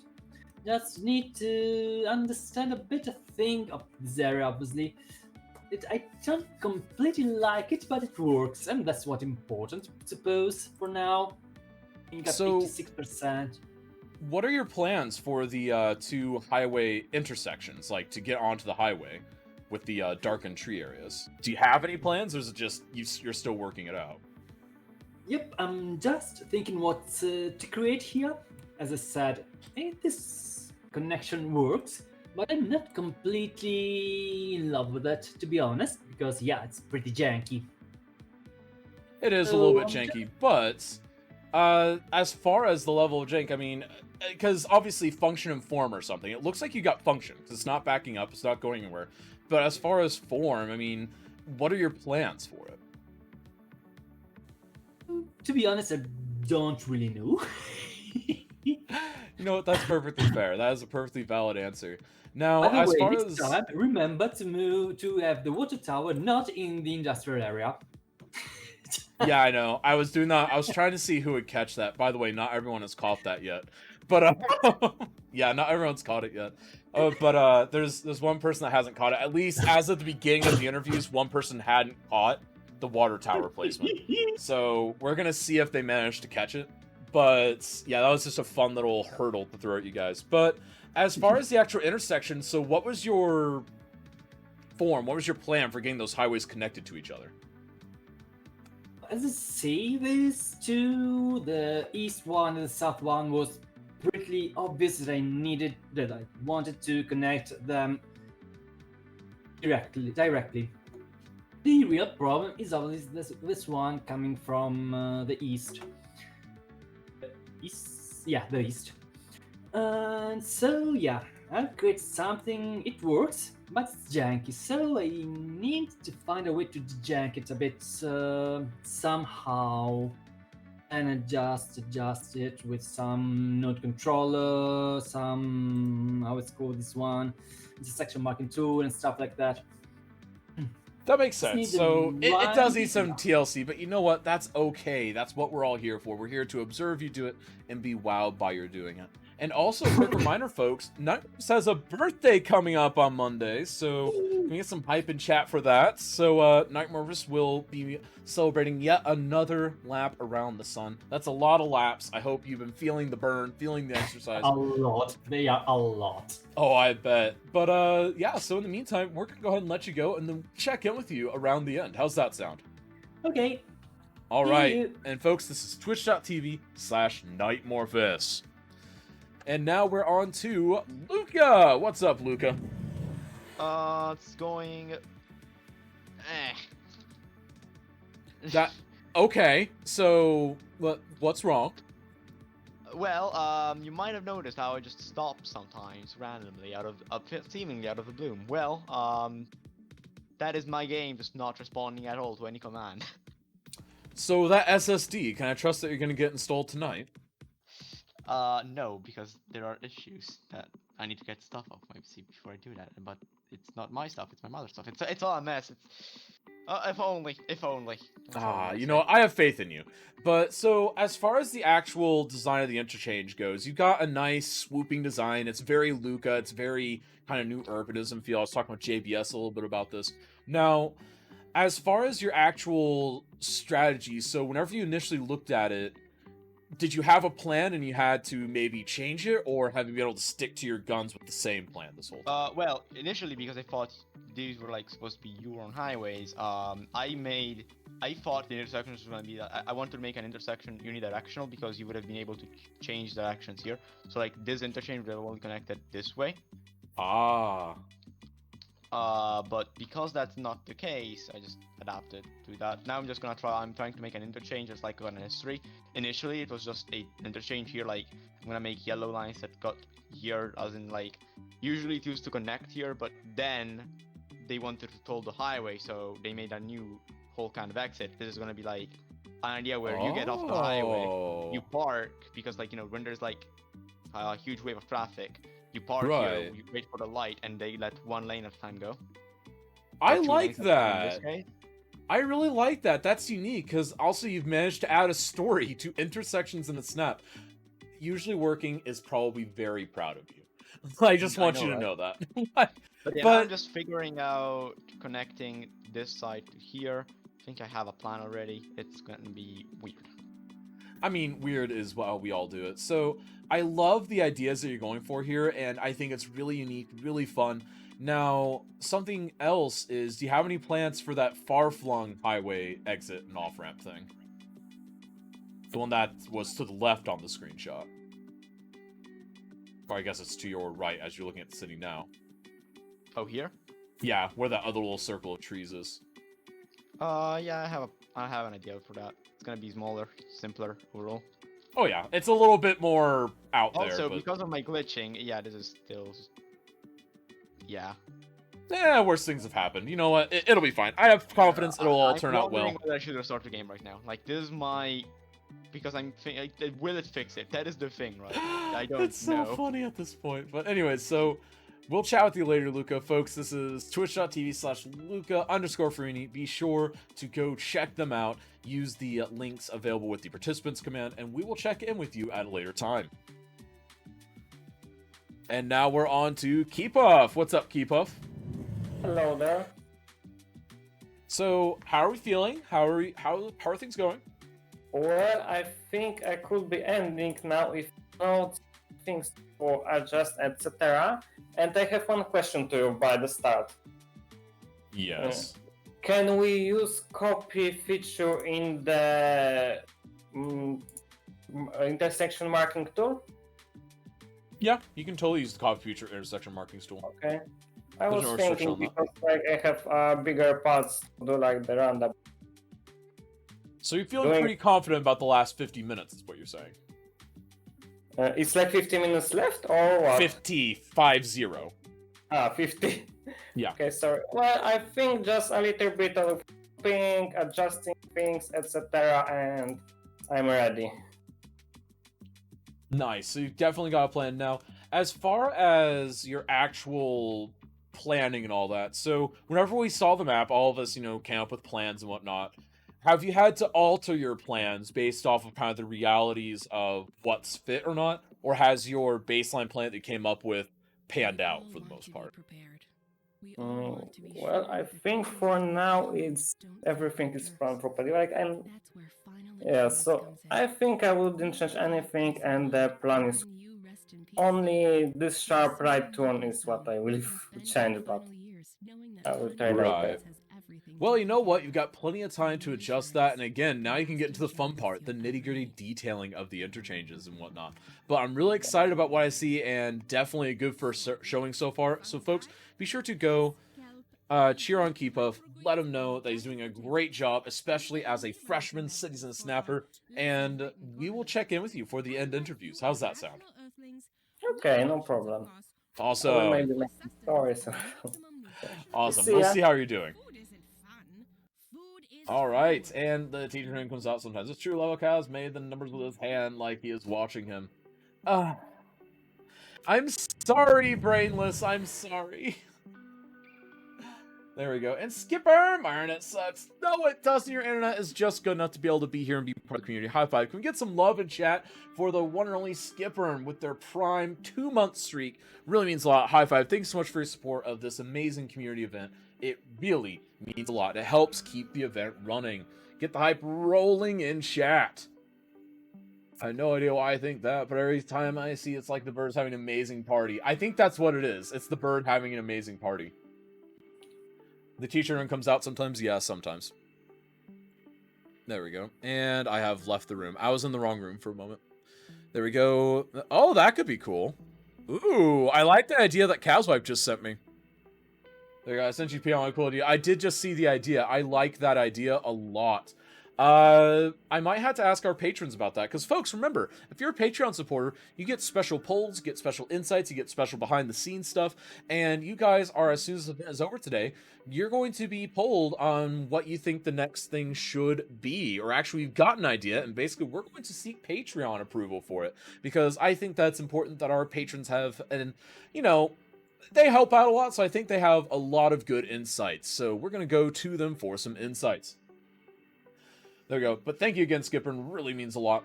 It's like a cool idea. And I think that is a really cool idea. Absolutely. Let's go ahead and take a quick hit. So right now, as things stand, I have to say, I think Too Legit started out the strongest, but now he's having to rethink things. And that's difficult. That's absolutely difficult for him. And I think he's trying to figure out what he needs to do and in what order, because he thought he was done because he misunderstood the initial instructions somehow, but you know what, that's okay. Maybe that's on me, who knows. And I think he's more just trying to strategically think about how he can interface with the city as it is. He has a glass. It's true! I can have a glass. It's a cup, not a glass, but still. Look at Morphus making fun of me. Not Morphus, brainless. You're brainless. Oh my goodness. Derp. There we go. Alright, so, folks, who do you think is ahead right now? Or is anyone ahead? Do we feel like Keepuff is ahead? Do we feel like Night Morphus is killing it? Do we feel like Too Legit has still got this? Do we think that Luca will be able to recover? I feel sorry. Oh, I know. Too Legit City will be fine, probably. You feel sorry for Too Legit? Oh no, why is that, Mighty-O? There we go. The mental game is so tough. It really is. But again, that's part of the challenge of this city, because I really wanted to try and encapsulate what I feel a lot of people might have as their starting city. And having to do a non-destructive improvement on that city is really challenging, I think. And I think that's where the real challenge in today lies. If it was just, hey, build a cool interchange that connects these things, that's easy. That anyone can do that. Whereas this is something that you've actually got to like kind of consult yourself and be like, well, do I sacrifice some aesthetics? Do I sacrifice some function? Do I make a small thing? Do I make a big thing? And I think that's really interesting. It makes for me at least, I think it makes for an interesting time. That was my idea for Whole City, as fixing a non-destructively. Yeah, we've had that idea before. The problem is it's really hard to execute. Love how Luca is sketching things out. Yeah, Luca's trying so hard. I love how he's sketching it, to be honest. I love that he is, mainly because he has that avenue connection in the wrong spot, which I think, oh, yeah, it's backwards, but still. It's very cool that he's doing that, and honestly, take advantage of that time while Cities is loading. Like, that's really what you need to do, and that's what he's doing here. My internet line must have been affected with the wintry temperatures outside. It is now, so it seems clogged. It uses more time buffering than streaming. No, I also probably just don't have any of the fancy transcoding today. We probably just didn't get transcoding, so I'm very sorry about that. They got Too Legit changed the roads. I really like the dark road networks. I also love the darker road networks. I think that there's a place for both of them, but, you know, it's just one of those things. Oh, poor Too Legit. Oh. There we go. Oh, I know, that little sad face. Oh, Too Legit. That's like the saddest Too Legit sad face. Oh my goodness. It's such an aesthetically pleasing sad face, too. That's the sad part. Sad kitty, I know. Oh, man. We have faith in Too Legit. He can do this. Oh my gosh, I hope he's not giving up. I don't think he's giving up, Greg. Too Legit does not give up. I think he's just trying to conquer his mind games. Oh, there we go. He's getting rid of that. It looks like it's game time now. It's game time. He's gonna do it, folks. I think he was just regretting what he was possibly going to have to do. Ooh, is he going to try a fancy way of going about things? Oh man, because this is so. Whereas this intersection seems easier, due to the fact that it's more out of the way, you've got generally more space. There's two things. One, the outer limit of where you can build is not too far away, so you don't have a lot of space there to the left. The next thing is that police station there is so hilariously inconvenient. And I placed it there for a reason. Because thanks to it being there, you can't just do a simple dip down. And thanks to it, you can't bend the highway out and do a spooey. So that police station caused a lot of problems. There's a reason why I included some civics in there. Because I wanted there to be some of those obstacles. And right now, he's reached that obstacle of, oh, there's not a good way to do this. Because I'll be honest, the rest of it, I actually have an idea on how I would handle it. A fairly good idea. That left intersection is one that I still don't know how exactly I would do it. I think Keepuff had a very good solution. I absolutely do. But I think that Too Legit is running the same problem that I am of I want to be nice, smooth ramping. Now, I think Keepuff's has smooth ramping, for sure. But I also think that it's possible that it's just, I think that it's more, it doesn't fit into the style of what Too Legit would want to do. And that's part of the challenge here. There you go. I'm still waiting to see people go all out with traffic management. Best part of an intersection is the traffic management control. Exactly. Luca's being smart, diagramming his plan out. Exactly. Diagramming it, especially since he's locked out of his game right now. Like, you might as well, because that's time that he can use, and he's utilizing it very well, I think.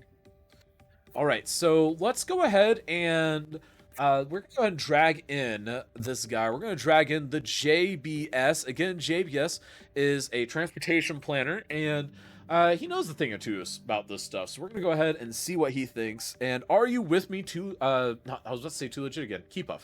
Not Keepuff, JBS. Oh my goodness. Third time's the charm. My brain is not working properly, so let's start over. Hi guys, this is JBS. Oh my goodness. Hey guys.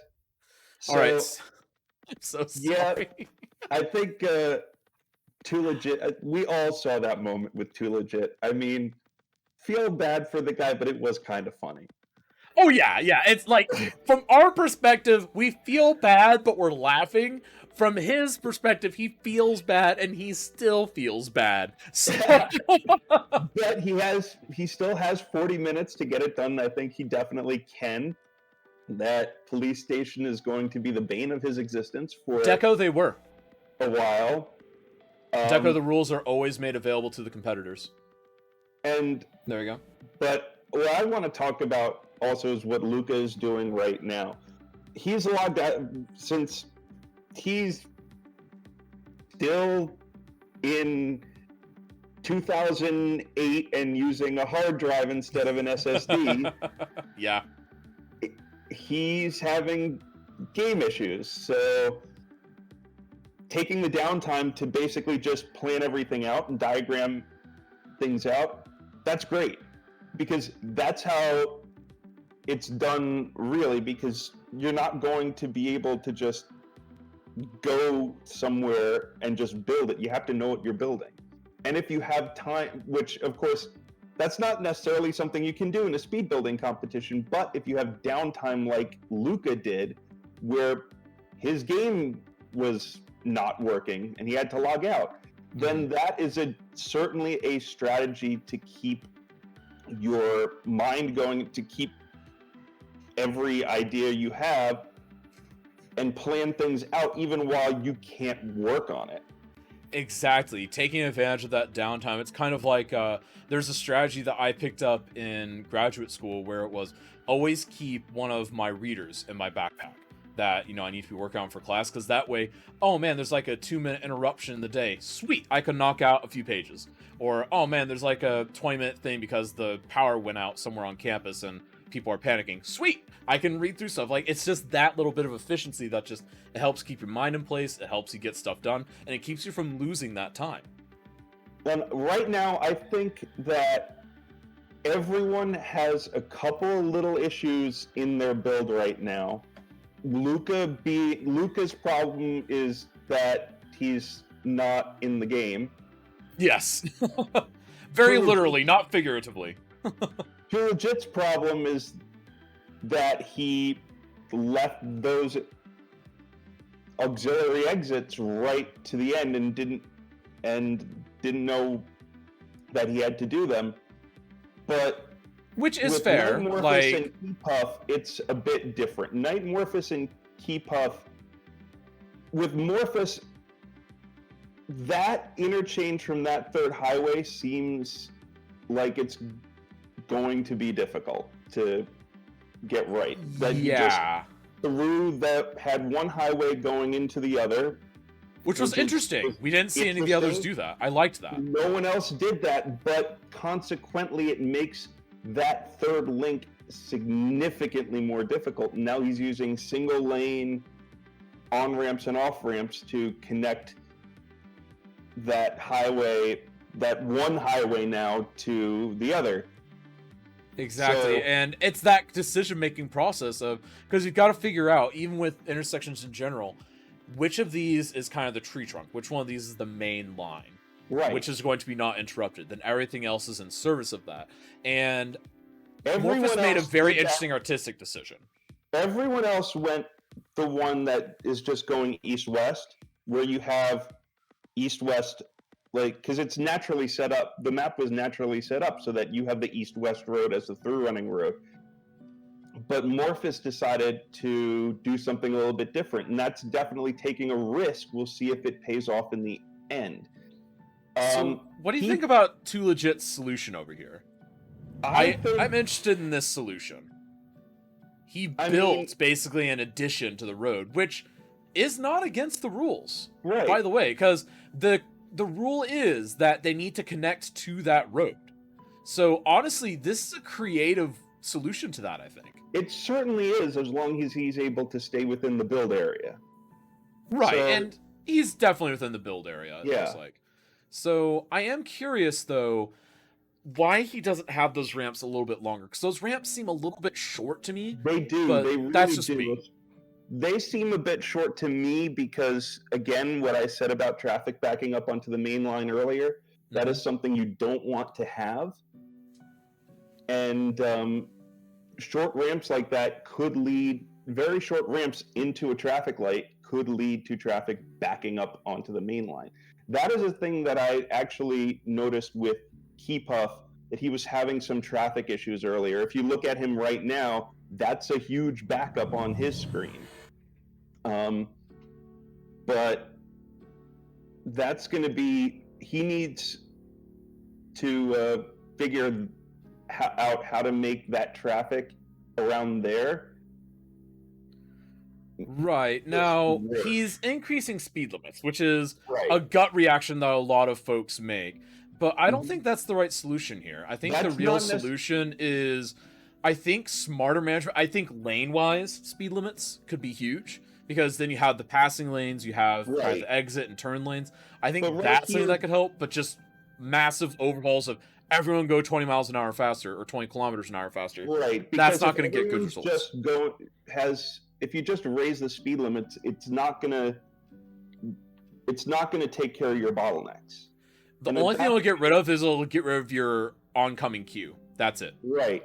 But if you have a big bottleneck, that's still going to back up onto the main line, and that's still going to give you some issues there. Like And right that's there. happening with one of his through lanes, as you can see there, and with that on ramp.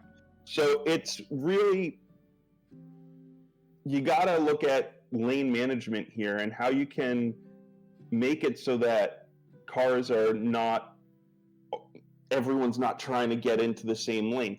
That is a issue about city skylines that has been around since the beginning. Is lane management not Is it an easy in this issue game. or a feature? That's the question. Is it? I mean, it certainly is something that makes the game more difficult because you have to consider, because you can do something, it can look great, and all of a sudden you have a massive traffic jam like what we're seeing here. But I also wanted to talk about the event coming up this week, which is period with the Cities in a Snap extended period cities.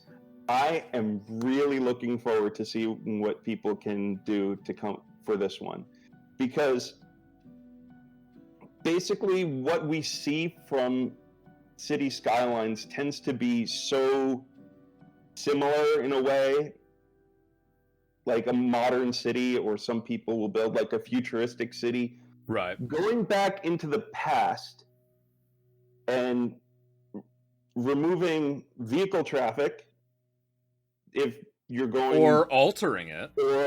Because, like, right. if you think back to, I believe it was Zardus did like an evolution of a city over time, Right. a couple YouTube builds ago of his, and he actually started out. I was like, okay, here's the original township, here's the fort that is why this town exists, and then here's the supporting town.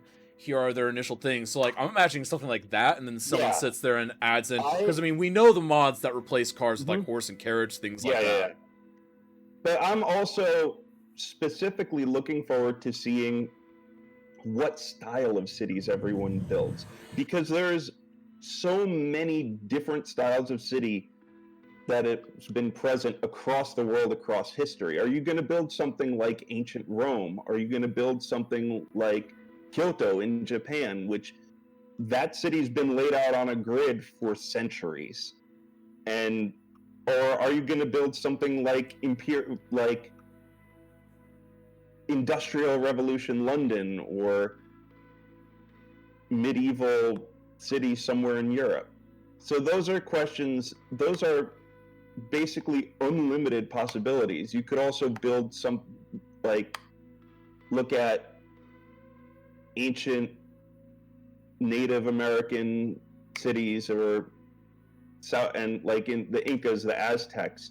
I would love to see someone take inspiration from ancient Tenochtitlan, which is where Mexico City is today. That would be really fun.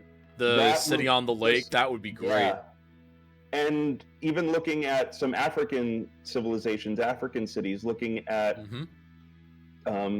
ancient Egypt, looking at West African Mali, and like going back to the time where Mansa Musa was the richest man in the world. Right. I think that I just hope people don't get themselves trapped in the bubble of like 19th century Boston or Chicago. I'm expecting to get at least a submission or two in that area.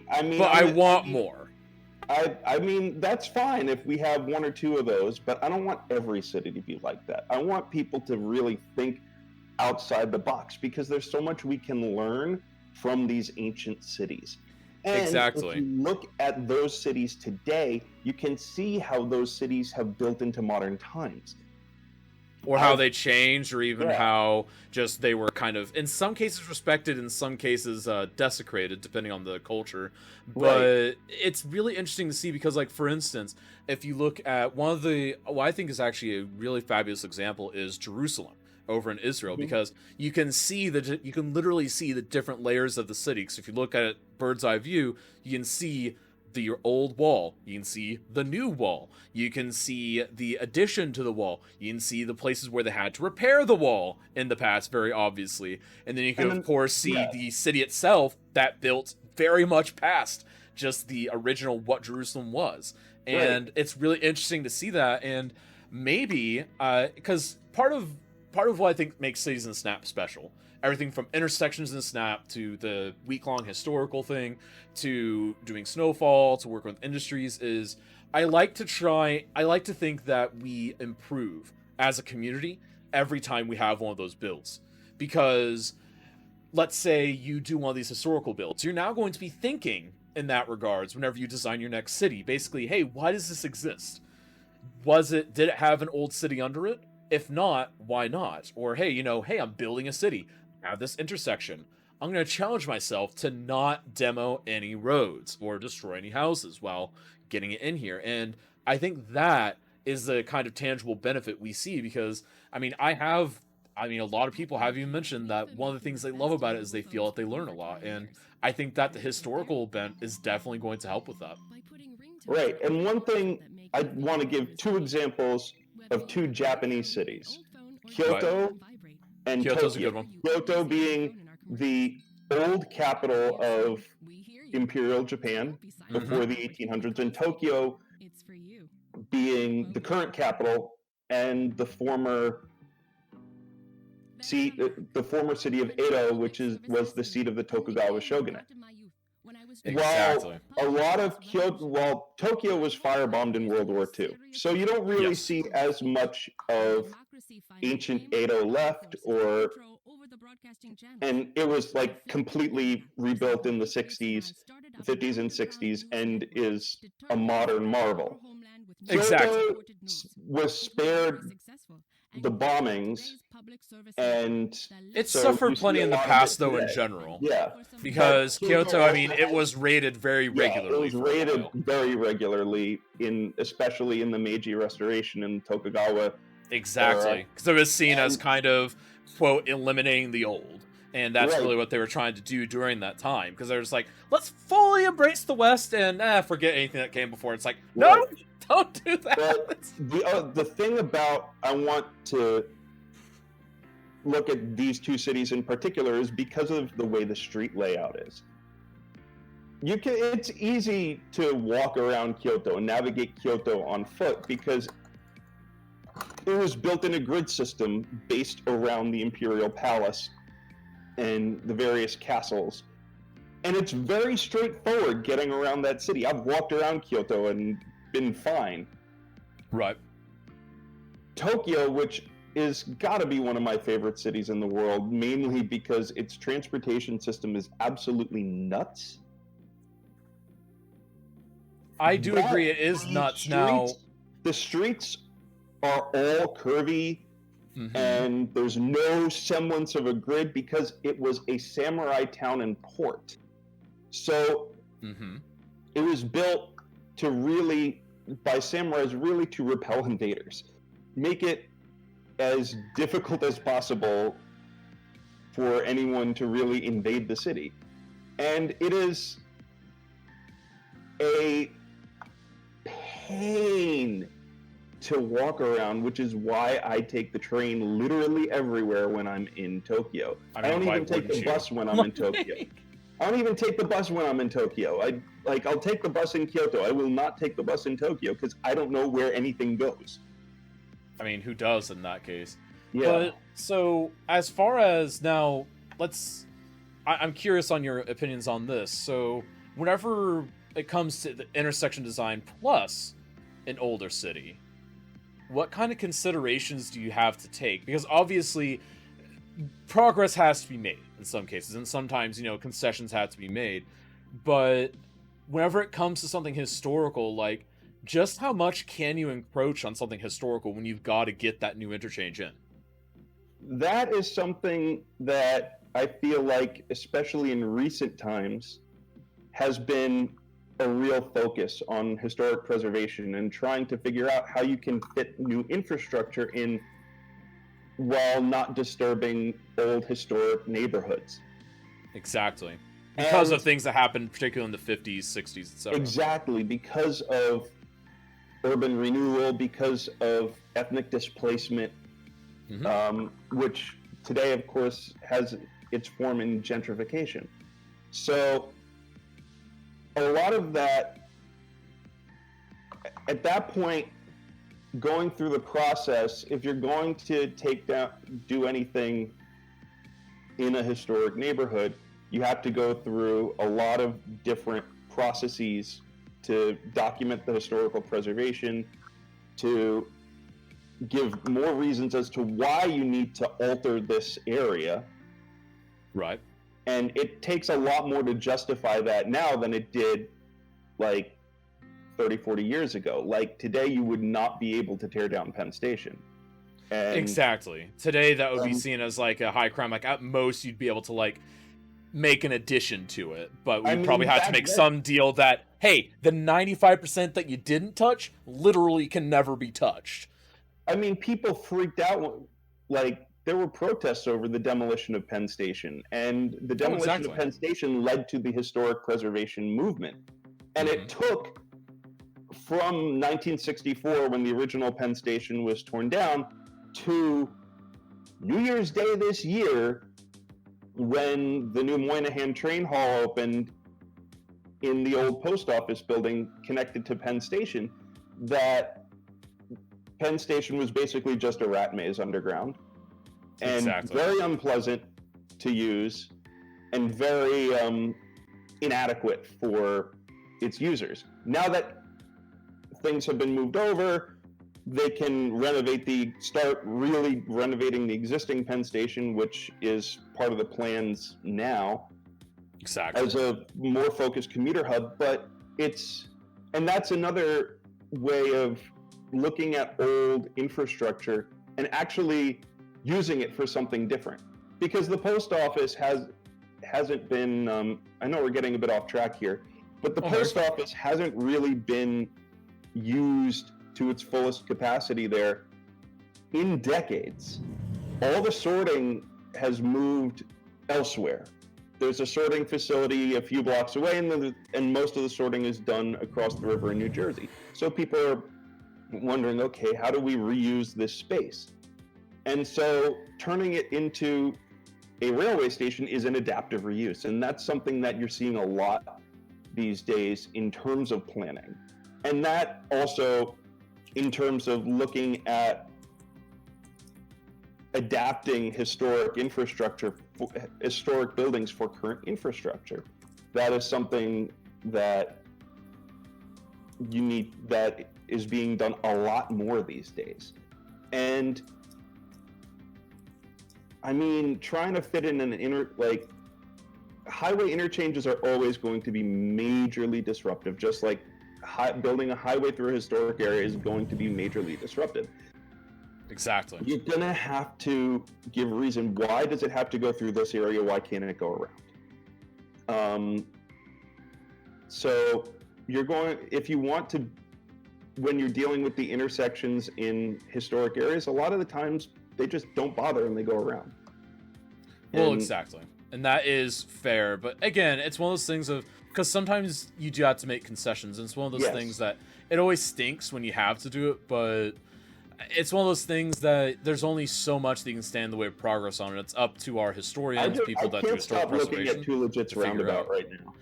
It's so good. And it's the only sad part here, and this is going to be sad pandas for everyone, is I don't think this was at all in his original plan. Like, he's having to really overhaul what he was initially planning in order to get this to happen, just due to that misunderstanding. Which, again, it's understandable, but it's also one of those things of, it stinks that he had that, because he had such a strong start. Absolutely, he had such a really strong start. He had an incredible start. I also don't necessarily get why he's using dirt roads to map everything out. It's a habit that he has. He always uses it to map things out. Because that way, if he's playing with a budget, it just makes it easier. It's his drafting roads. And if he sees the dirt roads, he knows it isn't finished, which I think is good. It's good to have a pattern and a mindset, and that's really what he has. Because keep in mind, he's a master of vanilla. He knows what he's doing with that. But we're going to be letting you go, JBS. Thank you so much for this awesome, insightful commentary and for your expertise. Thanks for having me. I hope to see you guys again in February with all of those crazy transportation things you have lined up. Ooh, it's going to be absolutely great. I can't wait. So, before I go, anyone who's interested in going into city planning as a career, look up resources. It's a lot of fun. It can be a lot of fun. It can sometimes be difficult and trying, but it is worth it. We need more people planning cities, especially Mhm. as things are changing. What are cities going to look like in a post-COVID era? So There's already a lot of questions about that. There's Yeah. actually you'd like this. There's actually a virtual lecture that was set up at the university near me, where they actually talked about a post-COVID metro area, talking about this metro area in general, and Mhm. they sent out emails about it, and it was actually really cool because that was actually something that made me very aware of it, because we're living through a situation that is going to reshape how we think of cities, how we think of travel, and we're already seeing some of the impacts of it, but just like other large impacting events such as 9/11 20 years Mhm. ago almost, we only see part of it at the beginning, and then we see the long-term ramifications about a year or so after the crisis is over. Or you So really start to see the long-term you don't really see the long-term ramifications until maybe 5 years later, 10 years true, later. because then you see what stays, because some of it Yeah. is only temporary, but then you see what stays. So I would definitely And, agree with that. Before I go, the words of, Yes, sir. you may have heard of Daniel Burnham, famous Chicago area planner from the Chicago World's Fair. Make no small plans is a quote that you will see if you're walking from the L train, from the Orange Line to the terminal at Midway Airport. I did not So- know that. I'll have to check that out. So, yeah, look up Daniel Burnham and the Chicago Plan, because it's really some early planning history that is absolutely insane. Like Chicago, how downtown, the Loop, ended up having a double-decker road system. So, which no I like other city that. has. And Well, at least not.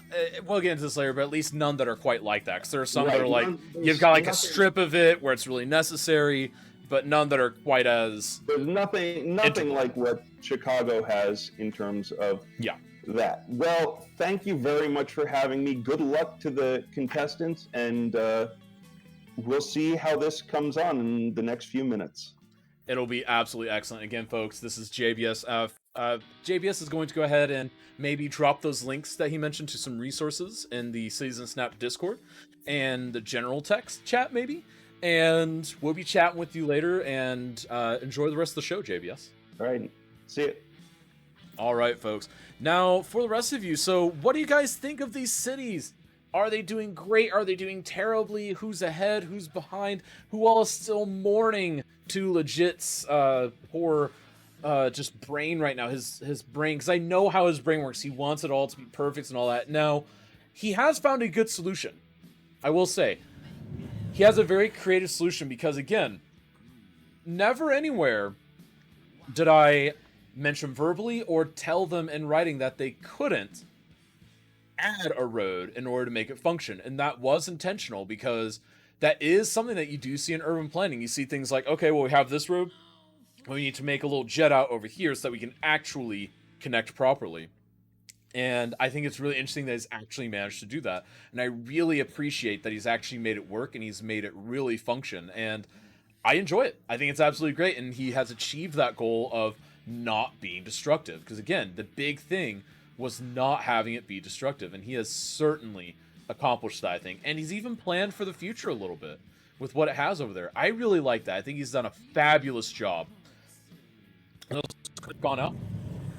If you are curious about historical aspect, feel free to message me too. I'm a registered state historic preservationist. It's true. Please hit up the Cow's wife. She knows what she's talking about. But folks, we've got 15 minutes remaining, folks. That's right, 15 minutes. You'd love to get into city playing post-military? Excellent. Mama Van, I saw you sneak in there. Don't think I didn't see you. How are you doing? I hope you're having a beautiful, beautiful day, Mama Van. Absolutely beautiful.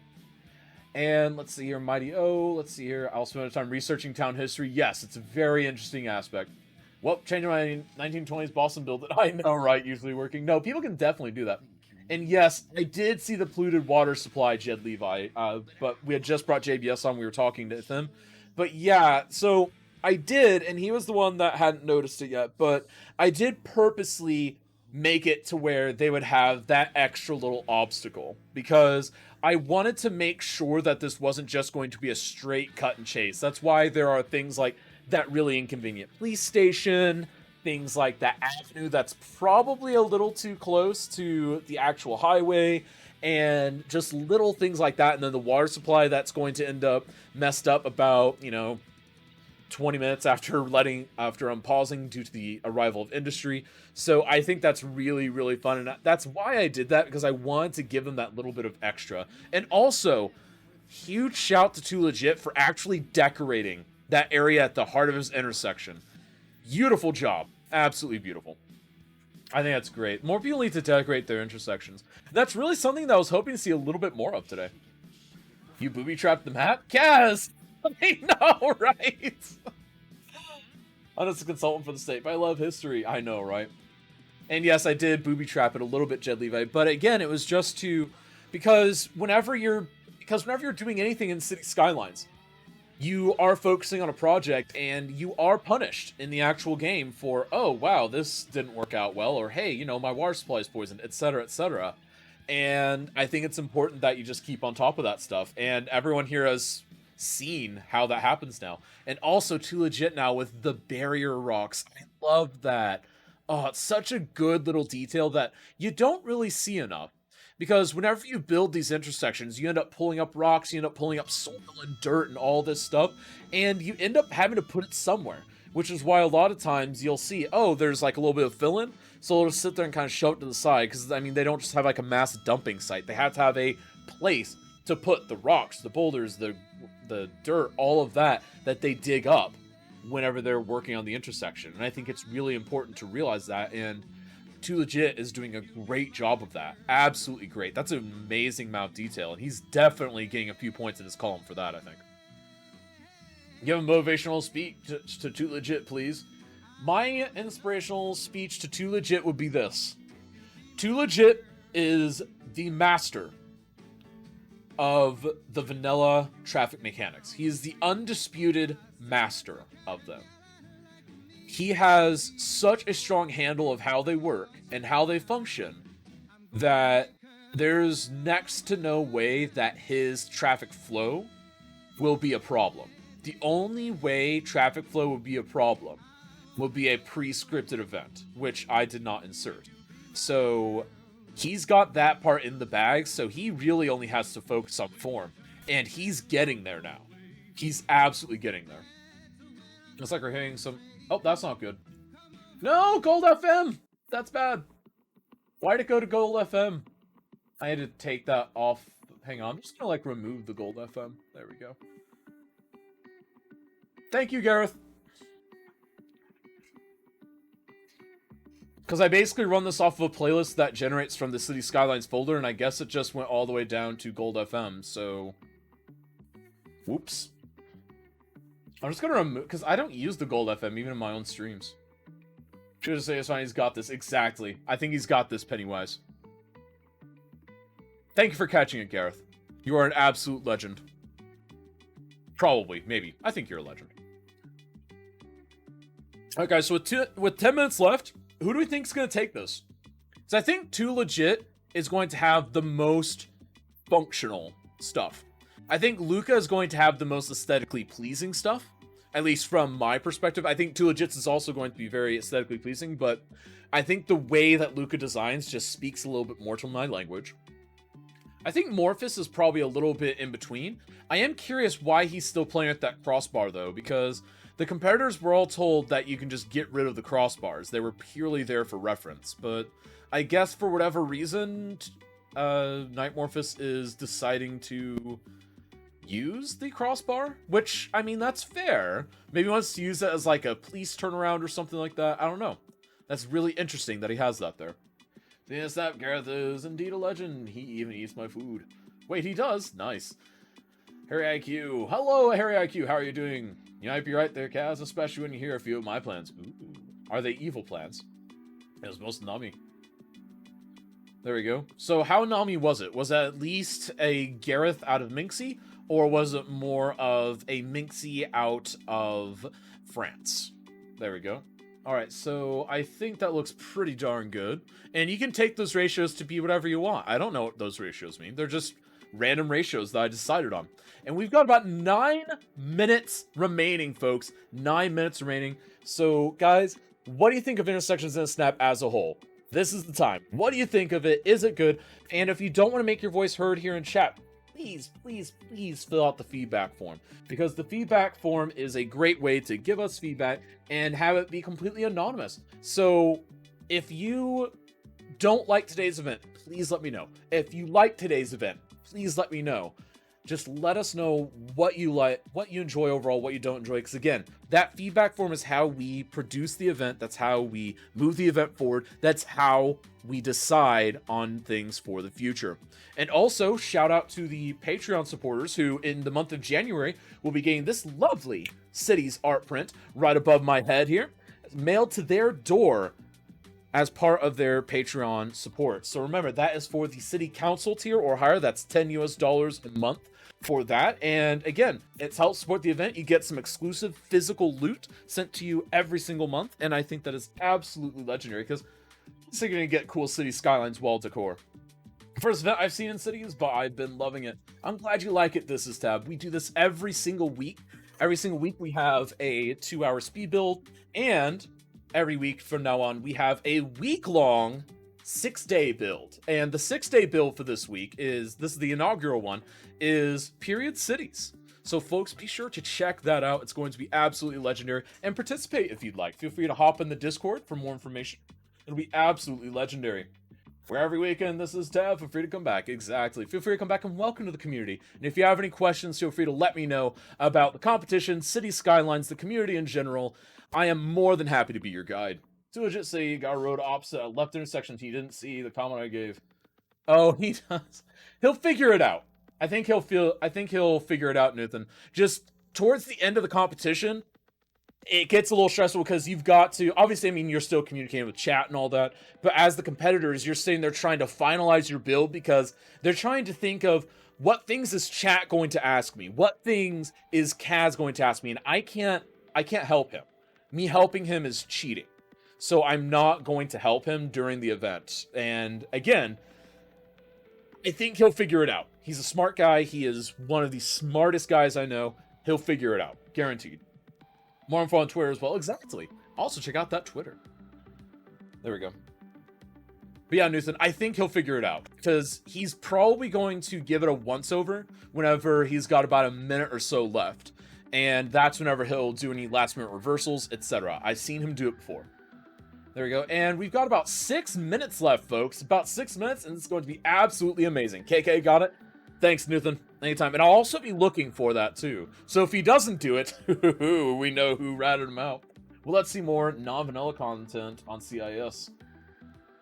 We almost always do non-vanilla content. It's very rare that we have done a vanilla-only thing. In fact, we're trying to expand the vanilla aspect a little bit, because we've heard that people want there to be, you know, at least once... The ideal thing that people want is once a month have a vanilla week.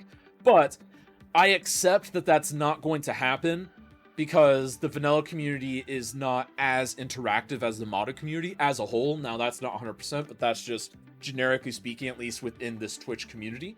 And the modded community is the one that tends to reach out more, interact more, etc.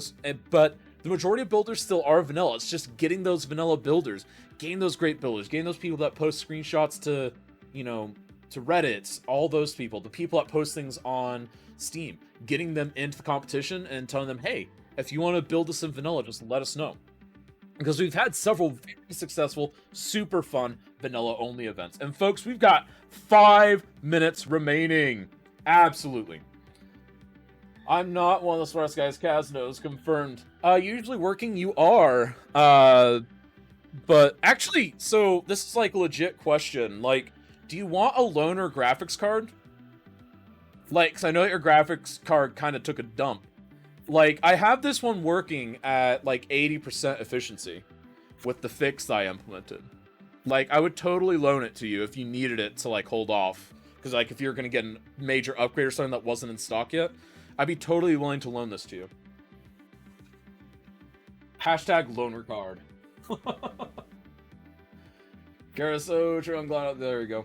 So, but here's the interesting thing. Even as a modded player, looking at vanilla, learning more of the vanilla mechanics allows you to abuse the modded mechanics more. Let me explain that. So there's a rule within not a rule, there's kind of an unspoken thing within music composition, which is master the basics so that you can break the rules more efficiently. Whereas if you're just breaking the rules and don't know it, it's very obvious, if that makes sense. So if you master vanilla mechanics, you sit there and become very good at vanilla traffic, good at vanilla development, good at vanilla city building, then you can really unlock the full potential of the mods. And that's a reason why I do occasionally return to vanilla and just build something out.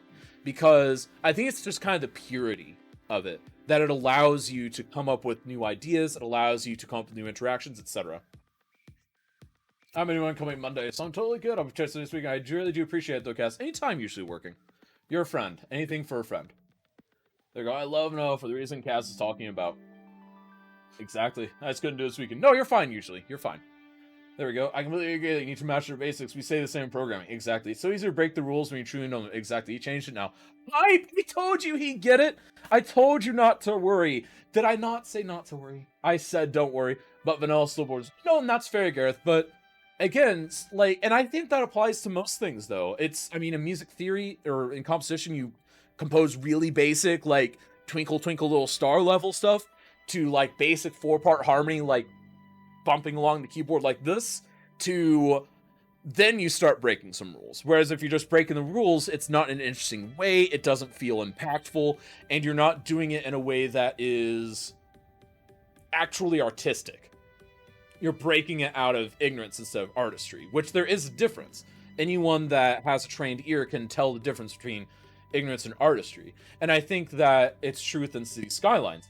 I'm not saying that I'm like the end-all be-all of the knowledge of that, but I can tell to a point when someone is not using a mechanic of, say, move it because they don't want to, versus they don't think to, or they don't know to, if that makes sense. Or they're building a grid system in an intentional way or an unintentional way. They're having a janky interchange on accident or on purpose. Like, and there's a lot of give take there, I think. But again, that's just my personal thing.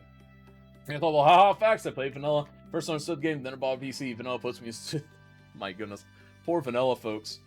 There we go. I would love to participate in the next intersections. So, we're thinking that next week it might be more intersections than Snap Pipe, yeah.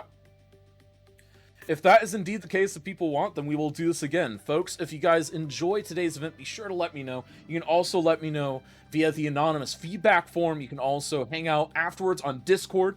There's always an open Discord call after the event that you can always take part of, and that is how we help shape this event. But with 60 seconds left, what's going to be happening? It looks like Keep Up is getting rid of some abandoned buildings, which is a good thing. We've got Luca sitting there trying his best to get things done. We've got Too Legit observing his work. Oh my goodness, it's such a pleasure seeing Too Legit's finished products. It's an absolute pleasure. He is one of the joys of City Skylines Twitch. He absolutely is.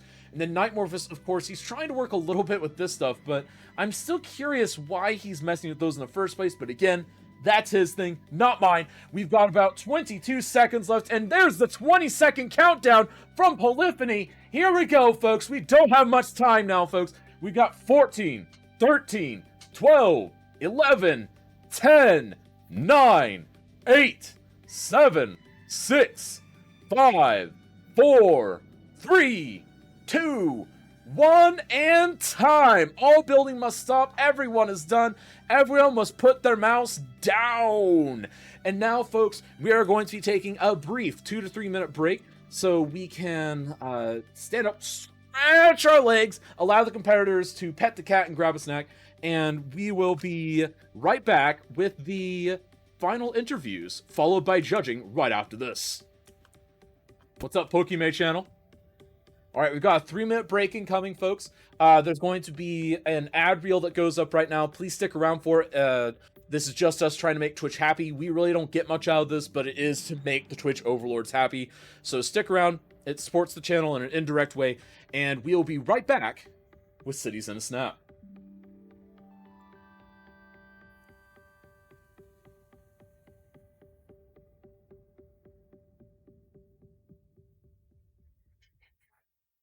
Dinosaurus, the only restaurant where the servers are dinosaurs. Our animatronics are so real, you'll think a T-Rex is serving you T-bone, a pterodactyl is serving you teriyaki, that a brontosaurus is serving you chili dogs. Every dish is an archaeological find, like our stegogetti, our Raptor Burger Rex, or the pile of crumbled sticky brownies adventurously named the Dino Droppings. So, take a trip into the wild at Dinosaurus. You can dine in or dine-o. This is Mars Official Radio. I'm Miss Escalin. It's time for another letter. This comes from Tony. Hello, Miss Public Service. I've been a long-time fan of the great music you play. Regarding our future educational system, I have an idea. If our kids start their training at age 4, they will likely reach the sufficient academic level. All right, and before we get back to the actual stuff, we still got a couple more minutes left in this break. So what I want to do is I want to go ahead and say hello to you guys. Welcome on into Cities in a Snap. For those who don't know, I am your host, Kazjim. We host this event every single week, every single Saturday at 2 p.m. U.S. Chicago time. And this is the live Cities in a Snap event. Now, there is the week-long not live event that you can participate in. Anyone can participate in. All you need to do is be able to send in a video or a screenshot of your completed builds via the community Discord available with the Discord command. Now, the way that works is there is a theme. In this case, period cities. Anything pre-1925 qualifies. You can build that up and you can submit it by Friday at 2 p.m. U.S. Chicago time. Again, submission by Friday, 2 p.m. U.S. Chicago time. That gives me enough time to collate everything, get it all together, so that we can then present it next Saturday at 1:30 p.m. U.S. Chicago time. So again, next week, the show will actually start instead of 2 p.m. at 1:30 p.m. with the pre-roll starting at 1:15. So you can come on in, we can take a look at the submissions. It'll be absolutely great. I can't wait to see what you guys submit. And that one is going to be all chat vote. No judging, no real anything. Just we'll be going through the submissions together. We'll be chatting about it live here on stream. And of course, again, it's all for the glory. It's all for the fame of having one Season Snap Extended Edition. And I also want to give a quick shout out to the Patreon. That's right, the Patreon is a great, marvelous, magical thing where you can actually get your very own loot sent to you every single month.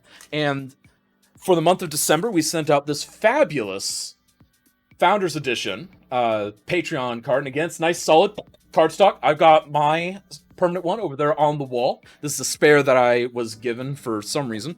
So you can get these mailed to you. This month we have a special version of it, a Snowfall City. So these are all just cities, skylines, inspired art pieces that you can hang on your wall. They'll look great in your office, great in your den, wherever you want to hang them.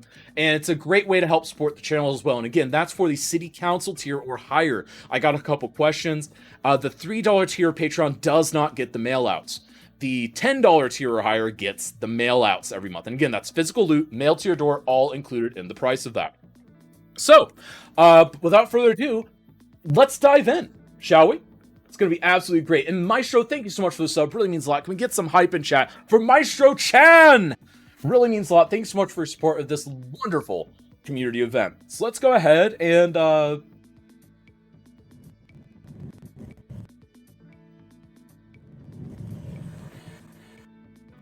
he's got to say for himself. If I can even scroll to the place. There we go. All right. What's up to Legit City? Hello.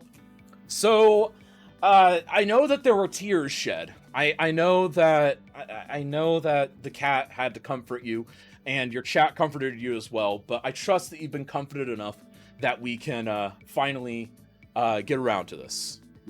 No faith in myself. No, I have faith in you. Because again, like I was mentioning, you're the master of vanilla traffic. So, you know the drill.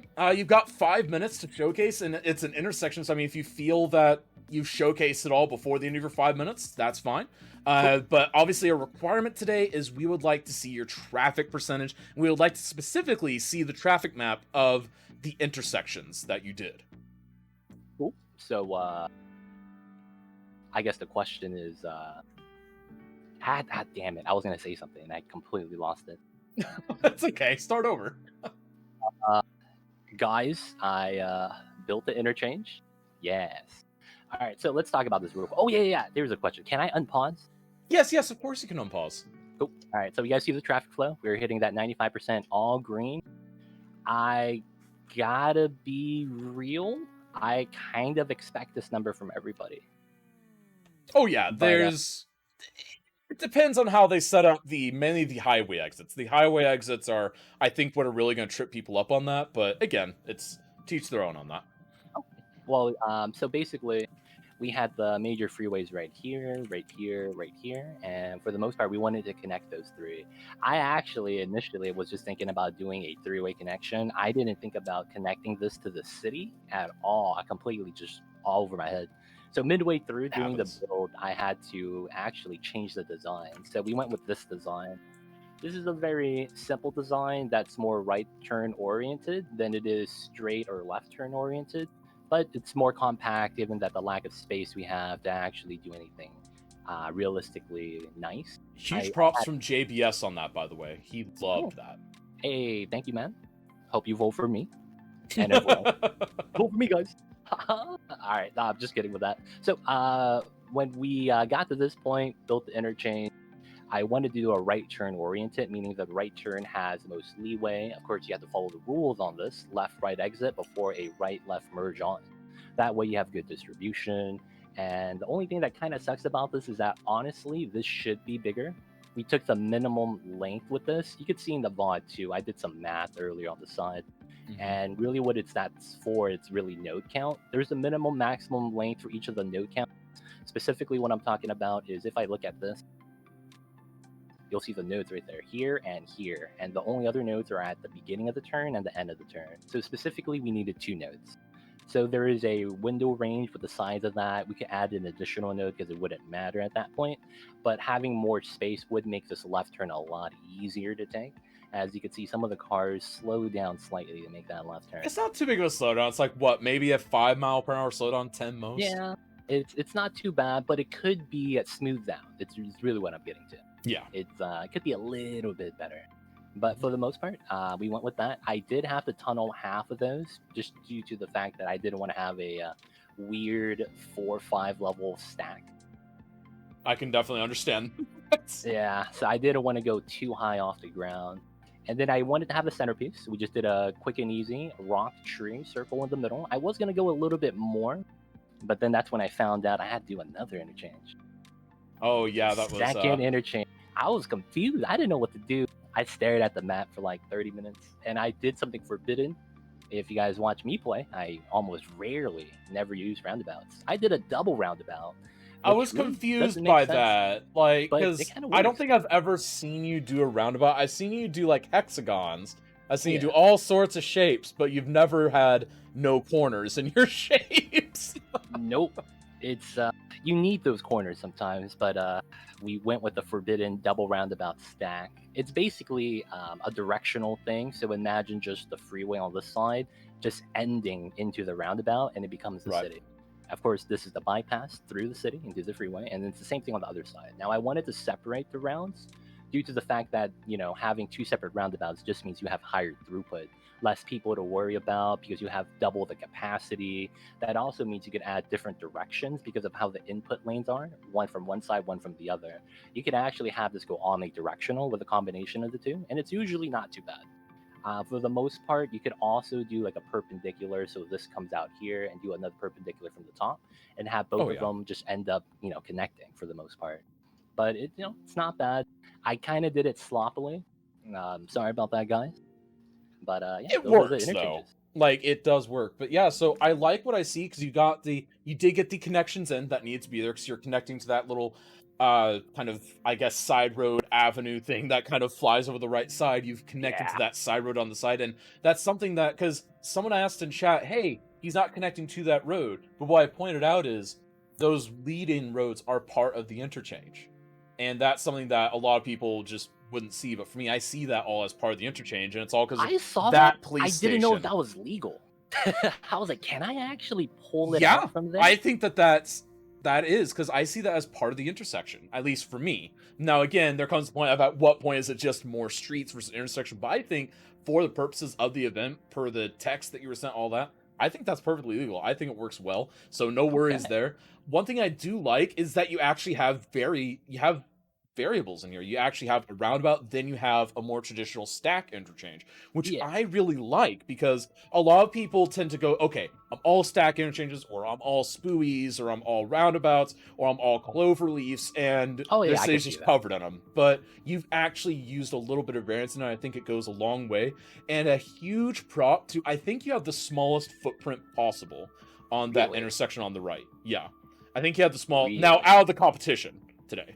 Gotcha, I think you have the smallest footprint out of anyone, but again, it looks really good. I enjoy what I see, and chat seems to enjoy it as well. There are a couple comments. Apparently, you have a highway that's not connected on the left side. What? Oh, this right here?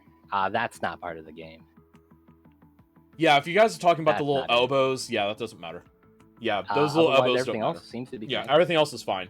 I tried to explain to you, but I think maybe people just missed it or something. But yeah, there were a couple of elbows I left there because I meant to open it up in 0.5 tile and get rid of it and then resave it, but I forgot to, so that's my bad.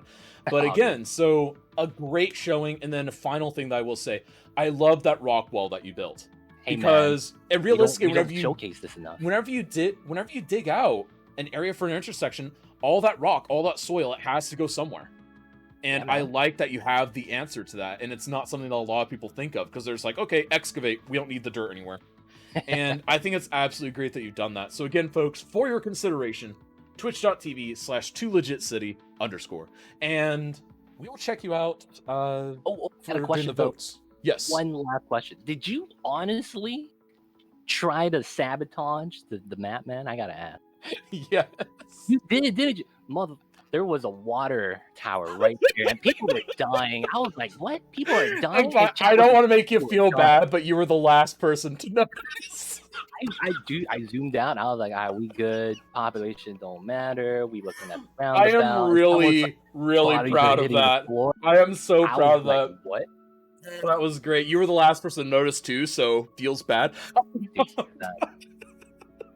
I might be evil. All right, so for your consideration, twitch.tv/2legitcity, and we will rate you only on your beautiful intersections, not on your ability to detect water. That was a trap. You set me up, Kaz. I did, but you know what? You know you love me.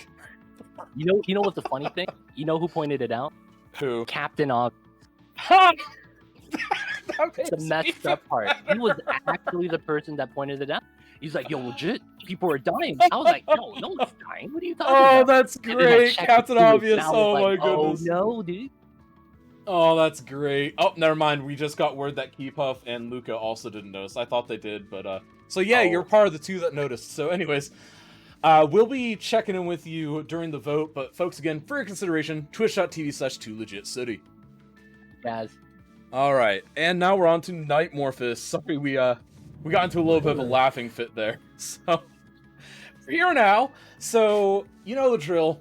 5 minutes on the clock. Show us what you got. Focus on your intersections. Show us your perfect and beautiful traffic flow and interchanges.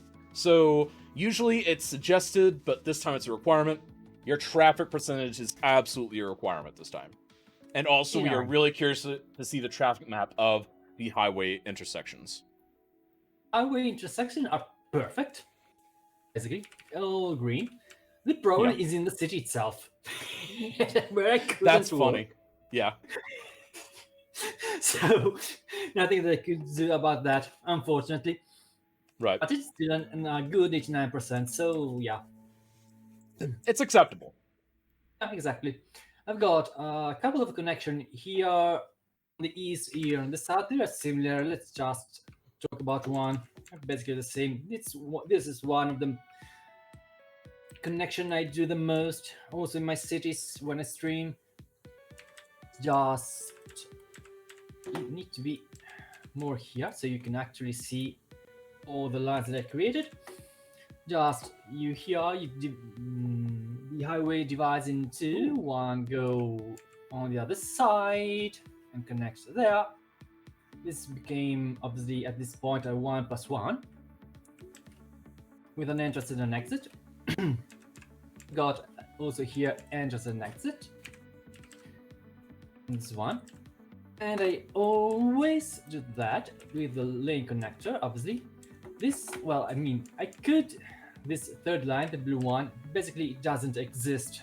But for the sake, just for the image, for the view, I prefer that way than use it as, change it with a 2-lane. Just a visual thing, basically, that I always do that way. And obviously, after and before the actual connections, I do even here just go straight on your line. Right. Same as I said, I've done here. Nice. So, Yeah. so what kind of, I guess, like, what would you say the most unique part of your intersection designs are in this build? Well, the most challenging part was this one, as I said also before during the 1-hour interview. Mm-hmm.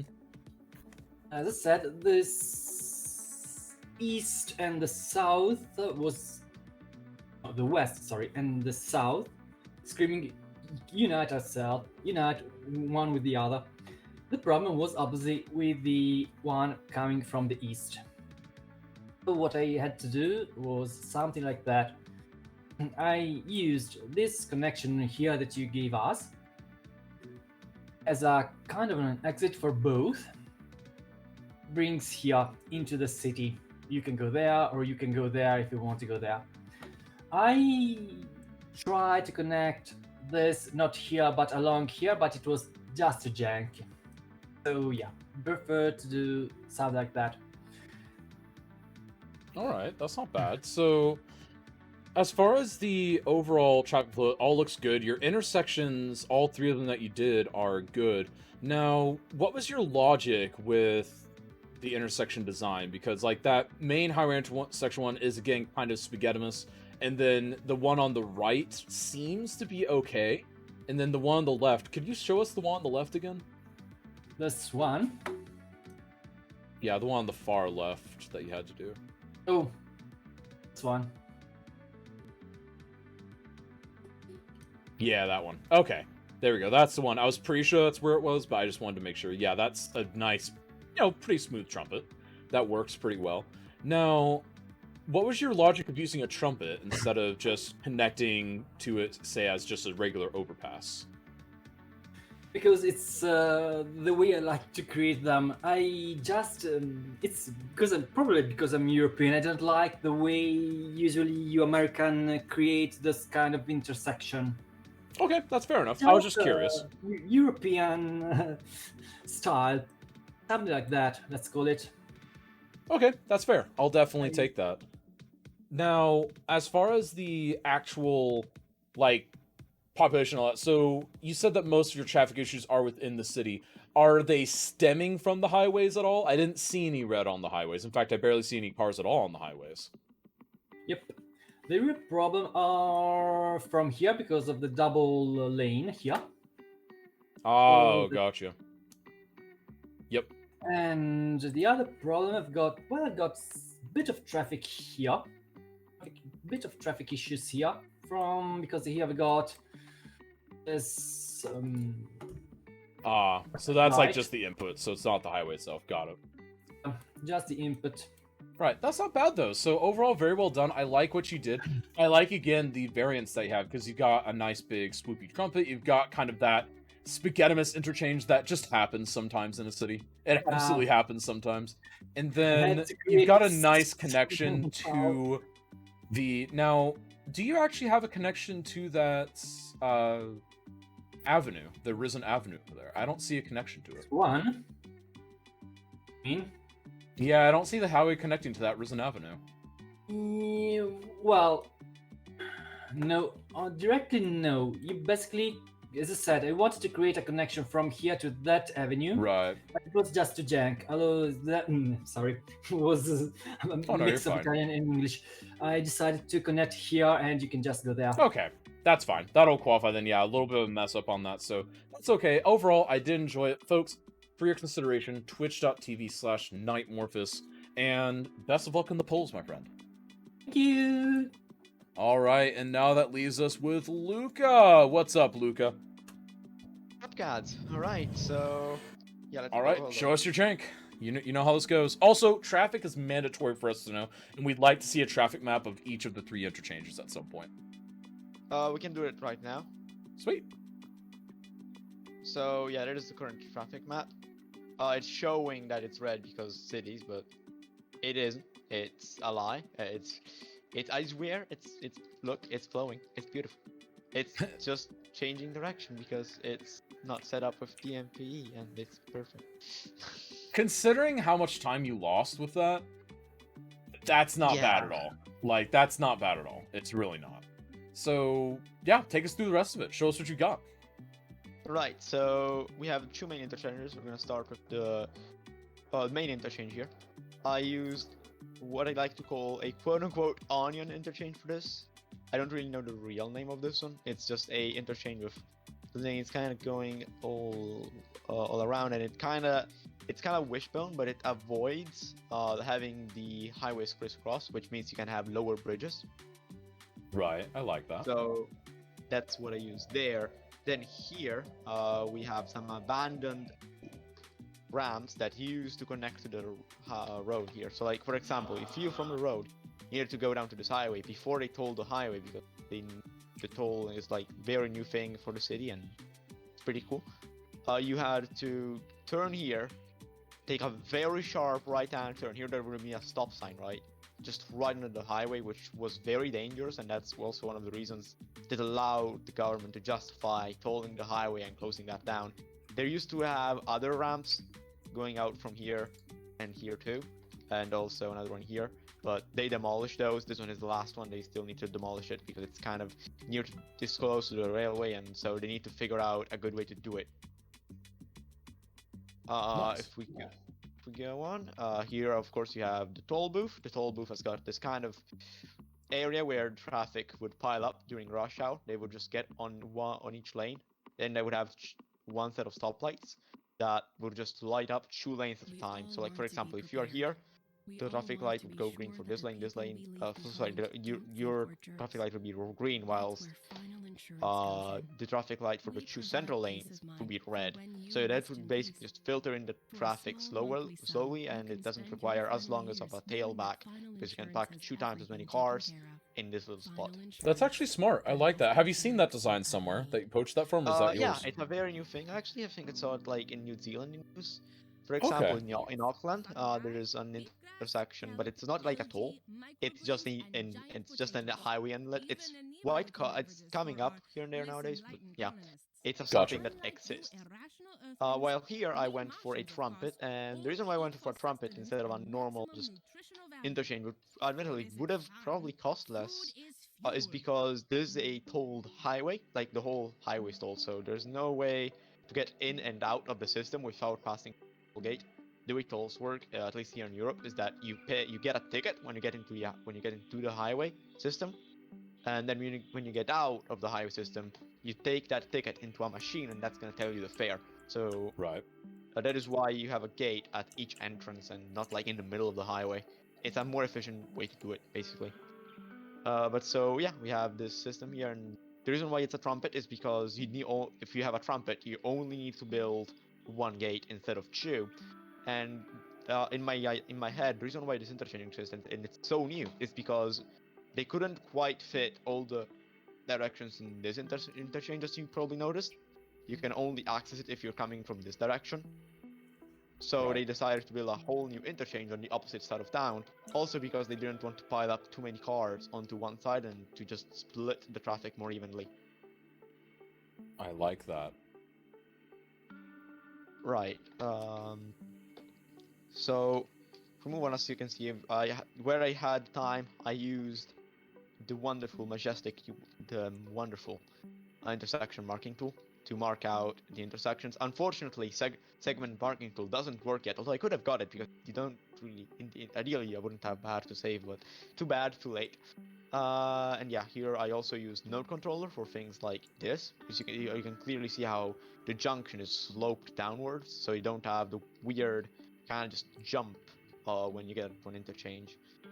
Right. And yeah, of course, unfortunately, I did plan a bunch more things. For example, here I would have liked to make some kind of interchange or like traffic system to make traffic flow here that kind of looked modernish, to make it really sink in that this is new development that's built on top of the old infrastructure. But of course, didn't quite have time for that, considering all of the stuff we had going.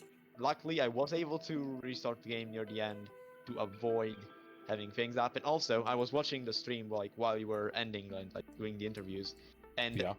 you are evil. You are an evil person. Also, for some reason, the city is not. But it's like it's connected. I think it's just computer issues at that point. But Oh, I see. nope, what's you going on now. disconnected power, it looks like. So Yeah. overall, I like what I see. I like the fact that, again, very free-flowing. I like the fact that it's organic. It kind of has like a nice modern feel, and I can definitely see a lot of kind of your new urbanism ideas that you like in there, and I really love that. The one thing I really think is super standout is the fact that this is a project that has gone on before, like in the lore of your city, because you've got, hey, this was the way, now this is the way, and I really, really like that, and I like the idea that you decided to slap a toll booth in it, because realistically, yeah, there's another entrance a little further down the way, but over here, it's easy enough just to add in the toll booth, because it's a little bit more convenient, it gets where you need to go a little bit faster, so why not take it? And I think that's absolutely legendary. Exactly. Awesome. So, folks, again, for your consideration. Oh, yes? And thank you for the raid there, Chipset Salad. Really means a lot. Welcome on in. This design kind of just helps the traffic flow a little bit easier because, as you said, for example, when you had only this junction, you would have had trouble going through here. You would have had to drive throughout the whole city. Now you can just go through here. So, yeah, that's another Very bonus. nice. Well, again, folks, for your consideration, twitch.tv/Luca_Furioni, and we'll be sure to check you out in the polls. All Sure. right. And really quick, before we go to our last interview, thank you so much for that raid, Chipset Salad, folks. For those that are not aware, this is Cities in a Snap. This is a weekly speed build city skylines competition. Happens every single week, 2 p.m. your Chicago time. It's absolutely legendary. I would recommend you check it out sometime. We're actually near the end of it right now. We're actually doing the final interviews before the voting. So these people have had the last 2 hours to, in this case, build perfect and beautiful interchanges. And it's up to us to rate and decide who wins and who has built the best within the parameters during the given time frame. It has been going well. Where's the Golden Monks? I don't know. So let's talk with competitor number 4, Keypuff. What's up, Keypuff? So, hi, as we have finished our contract from the CIS City Council to build 2 interchanges, which one is combined of 2 roads, and we made CIS East interchange, and we made CIS West interchange. I Also, like there it. was an I-50 road going through and I-8. We needed to connect them both. We had to do as less collateral damage to the environment as we have. Also, they said we have a limited terrain of, so that's why these ramps aren't looking the best and will probably get stuck when city will grow. However, it's working for now, and it's even have timed traffic lights, so there is green way for people going through there. I like that. Time traffic lights are always a great touch. Yes, there is also like things that smaller lamps in underpass part. This game actually right now. Let's switch to daytime because it's easier to show everything. Okay. And then a requirement this week, just so you know, is we do want to see traffic maps of the 3 intersections. Okay. Well, I have for now medium, and also what I want to say: red ramps, no traffic jams means win for me because it's going at full for what we needed for now. Right. So it's but it's working, and it's on the heavy asset for now. On high, it was problem with merging, so I will need to set TMP properly for now. So the first part is, as I said, kinda sharp and so best design, but we ran out of terrain. Also, I needed to make as much space for merging over here to avoid a jams, which could happen. Then we went with a standard trumpet design, because there is not as much traffic to do free level interchanges, so it was cheaper to design it like this way. And that's the whole CIS East interchange. Right. Now coming to the west one, they said we shall do it in place. There is a police staying in our way, so we need to play a little bit creative. We decided to go with a square about with a little park inside, and also with underpass for pedestrians to avoid problems when city will go. This is mostly based on a square about. I decided to go with square abouts because they have better drive-through speeds than normal roundabout, which is very useful for city traffic. And that's, I guess, all of what I have done. There are also speeds adjusted to be kind of real. So highways are designed for 120, as the S standard says. Right. And the ramps are mostly slowed down for around 40 and 60. That's my way it also went red. And if I remember correctly, this one is slightly embankment to make the cars not go out of the highway. And it's also designed with a lower cost. So for example, there is no every overpass, and there's a ground which goes over these ones to make less cost, because less infrastructure means less money spent. Right. I definitely see that. So overall, this looks really, really good. I really, really enjoy this. It's nice and unique because you've got that square about in there, which feels like maybe it's like part of an older interchange that they kind of adapted to work with the highway. I like the fact that your main highway interchange it gets the job done. It's nice, short, simple, it's compact. It does a really good job of doing what it needs. Really the only place where I have actual gripes at all would be the, I guess CIS East interchange you called it? The one that isn't a square about?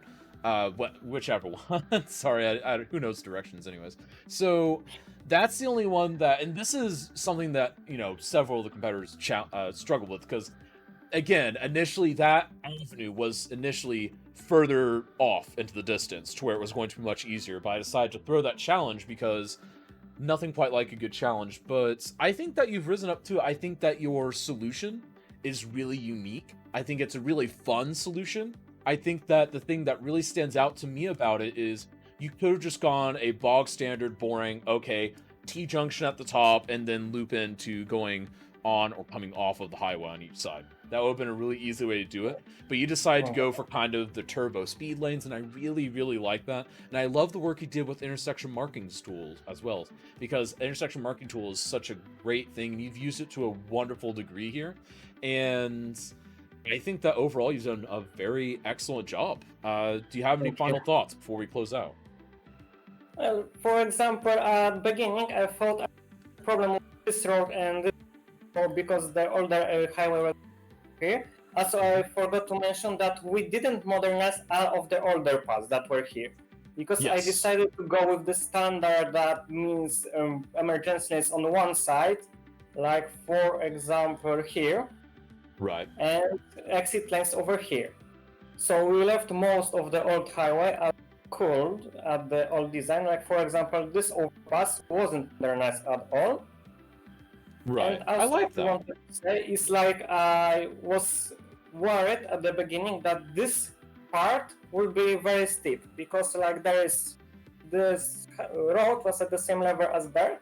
However, it looks like you found the right angle though. I didn't even fix it. It became great at the beginning. Now, that's a low underpass under there. I wouldn't be driving the donut truck under there, but I think it works. I really do think it works. And again, Measure it.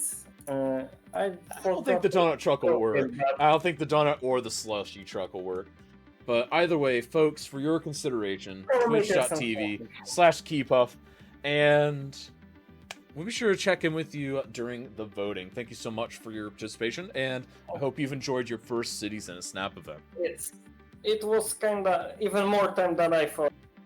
Like, I'm glad that you've had fun. I was thinking what to do over here. I decided my about don't have elevated version this one. Right. And I decided to go with intersections because no traffic flow, and then even had time to set time at lights. Also, It you kinda are works. even more eager because I needed to place my own pipes. Yeah. Some of those things, yeah. But again, folks, for your consideration, twitch.tv/Keepuff, and best of luck in the polls, my friends. Thank you. See ya. All right. So now, folks, it's time. It is that time which we must take all four of them. We must ask ourselves a very tough question. Who deserves to win Cities in a Snap? What do you think wins, folks? Is it Too Legit City? Is it Nightmorphous? Is it Luca? Is it possibly the newcomer on the block, Keepuff?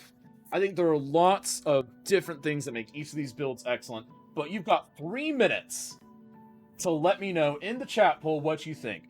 My rubric is getting filled out as we speak, and of course, I will take the chat vote. I will add its weighted value into the rubric, and we will see who wins Cities in a Snap. I got here late, so I also never keep up, so I will not vote. And that's fair, Pope. That is absolutely fair. And that's very honest of you, too. There we go. Because technically, there's no way for me to prove whether you did or didn't vote, but thank you for being such an honest fellow.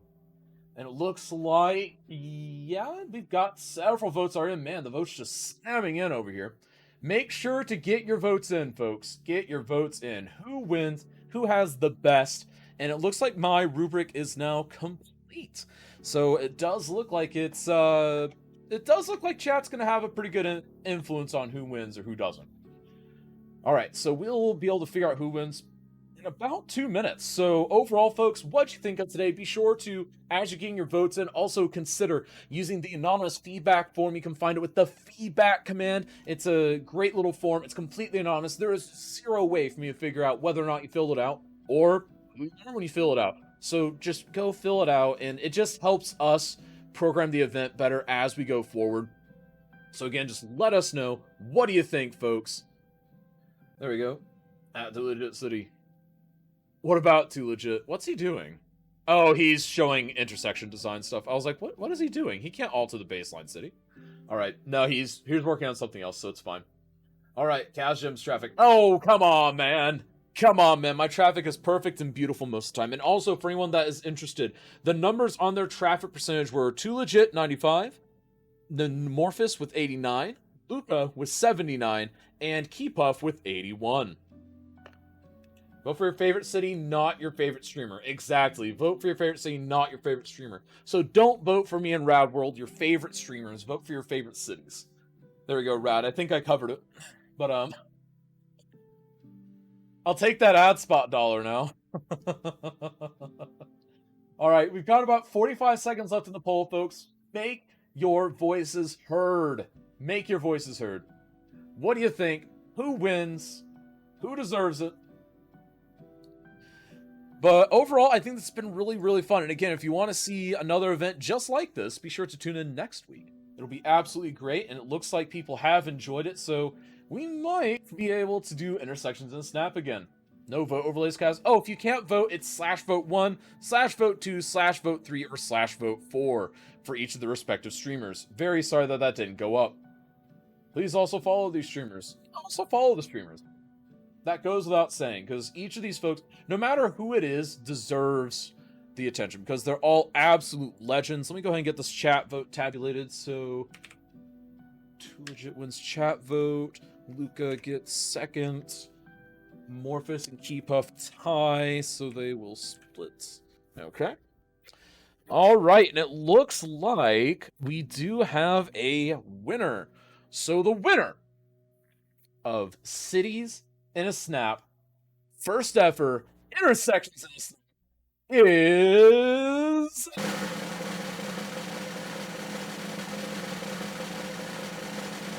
Congratulations to Legit City on winning Intersections in a Snap. Hey, we did it! PogChamp, dude. Oh, wait. Pog? Yeah, PogChamp's not a thing anymore. Yeah, it's not a thing anymore. Get City Snaps in chat, rain meteors, do whatever you want, folks. Again, so Too Legit, congratulations. So, I mean, we all knew you were the Intersections master, but, I mean, this just confirms it, right? Like... This was a struggle. I gotta be real. This was You pulled it off though. Like it was looking really dicey whenever you realized that you needed to do those extra bits. I was worried for you, chat was worried for you, JBS was worried for you, but myself, JBS, and others were also like, if anyone can figure out something to do and execute it in the amount of time left, it's probably Too Legit. And you absolutely did. You knocked it out of the park, and chat helped carry over that finish line as well. I mean, you did absolutely well. And again, I love the variety. I love the beauty of it. And I think it's just so great what you were able to do. And again, in just 2 hours time too, and given some really interesting constraints, we'll call it. But thank you so much, everyone. Thank you so much, Kat. Thank you so much, everyone, for voting. Of course. And man, I have to check out streams later because I actually didn't. Oh, you see should. We had some good stuff, but overall, what do you think of Intersections in a Snap? Too Legit? Man, we gotta talk to make this more legit, dude.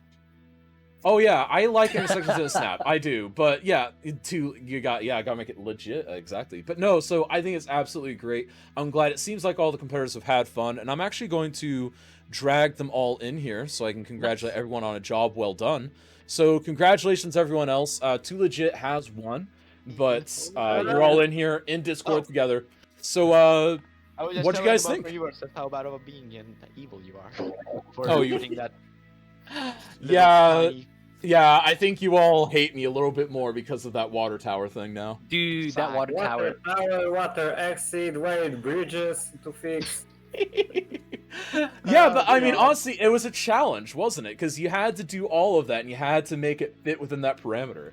Well, I was only adjusting things like not enough hospitals, so I was like, I don't do anything in the city. By the way, you talked about a second Cities in a Snap Intersections possibly thing. I'm in it. Just that's a constant. It's not a variable. I'm in it. Well, we'll have to see. But again, yeah, we will be doing something similar next week, it looks like, because we've got several people that are like, dude, I want to participate in this. So, looks like we've got several competitors already. We're having a back-to-back? It looks like we might, because a lot of people really want to see this again. So we might be doing a second one with a second round. So this might have accidentally turned into an Intersections in a Snap month. Because it looks like people really like the Intersections. I knew this would be good. I think it's because it's such a... It's so open, but it's also such... At the same time, it's both a narrow and open focus, if that makes sense. Because you have so much freedom, but it's got a good focus. Yeah, it's pretty perfect when you think about it. Awesome. So, what did you all think of each other's builds? If you saw each other's builds, I didn't see anyone. Dude, I saw Keepuf's. I love his intersection marking tool work. It was so smooth. It really was. That square about. Can you zoom in on that square about for us a little bit closer? That made me go, oh my goodness. That is beautiful. It's objective beautiness. Yeah, it's Too Legit. I'll tell you this: you and I aren't allowed to make roundabouts or squareabouts ever again. We're just not allowed. We're done. That's cool. I can live with that. Yeah, that's cool, man. That's already something it's already on its way out. So now it's official. Now it's really official. That's cool. I can live with that. Really cool. It really is quite good. But anyways, congratulations again. And I love them in my city. Nice. Well, congratulations again. All four of you. You all did excellent. Folks, please go follow all 4 of these magnificent streamers. They've done an excellent job at some unprecedented challenges, including some sabotage from the host because he might be evil. And Man. we're gonna go party it up. And Too Legit, again, congratulations, my friend. Thank you so much, guys. Good games, everyone. I'm gonna have to check out the VOD, check out you guys' intersection. All right, peace out, friends. Hey. Cheers. And now, folks, of course, this is the time where I get to bid adieu to you. Did you enjoy today's event? Do you enjoy the events like it? Do you think that you want to see more like them in the future? Of course, we do Season Snap every week, but I want to know in particular what you like about Intersections in the Snap. Feel free to fill out that anonymous feedback form. Be sure to come hang out with me in Discord. I'll be hanging out there for a while tonight, as usual, and we're going to go raid the champion, Too Legit City. So let's go ahead and /raid to Legit City, and let's party it up over here, folks. Pile on in, and we're just gonna raid. We're gonna have a great time. Go party it up over there. It's gonna be absolutely amazing. Absolutely amazing. And folks, remember, be sure to also hop in the community Discord. It's a great place to be. Be sure to check out our week-long build-off now that's going to be happening. Again, that's going to be period cities. That is, open to interpretation, but anything pre-1925. So anything from colonial New York to,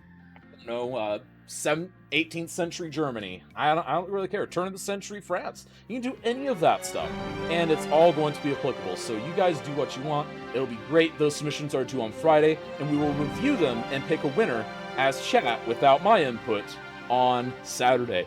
And without further ado, this is Kazjem and Cities in the Snap signing out. See ya!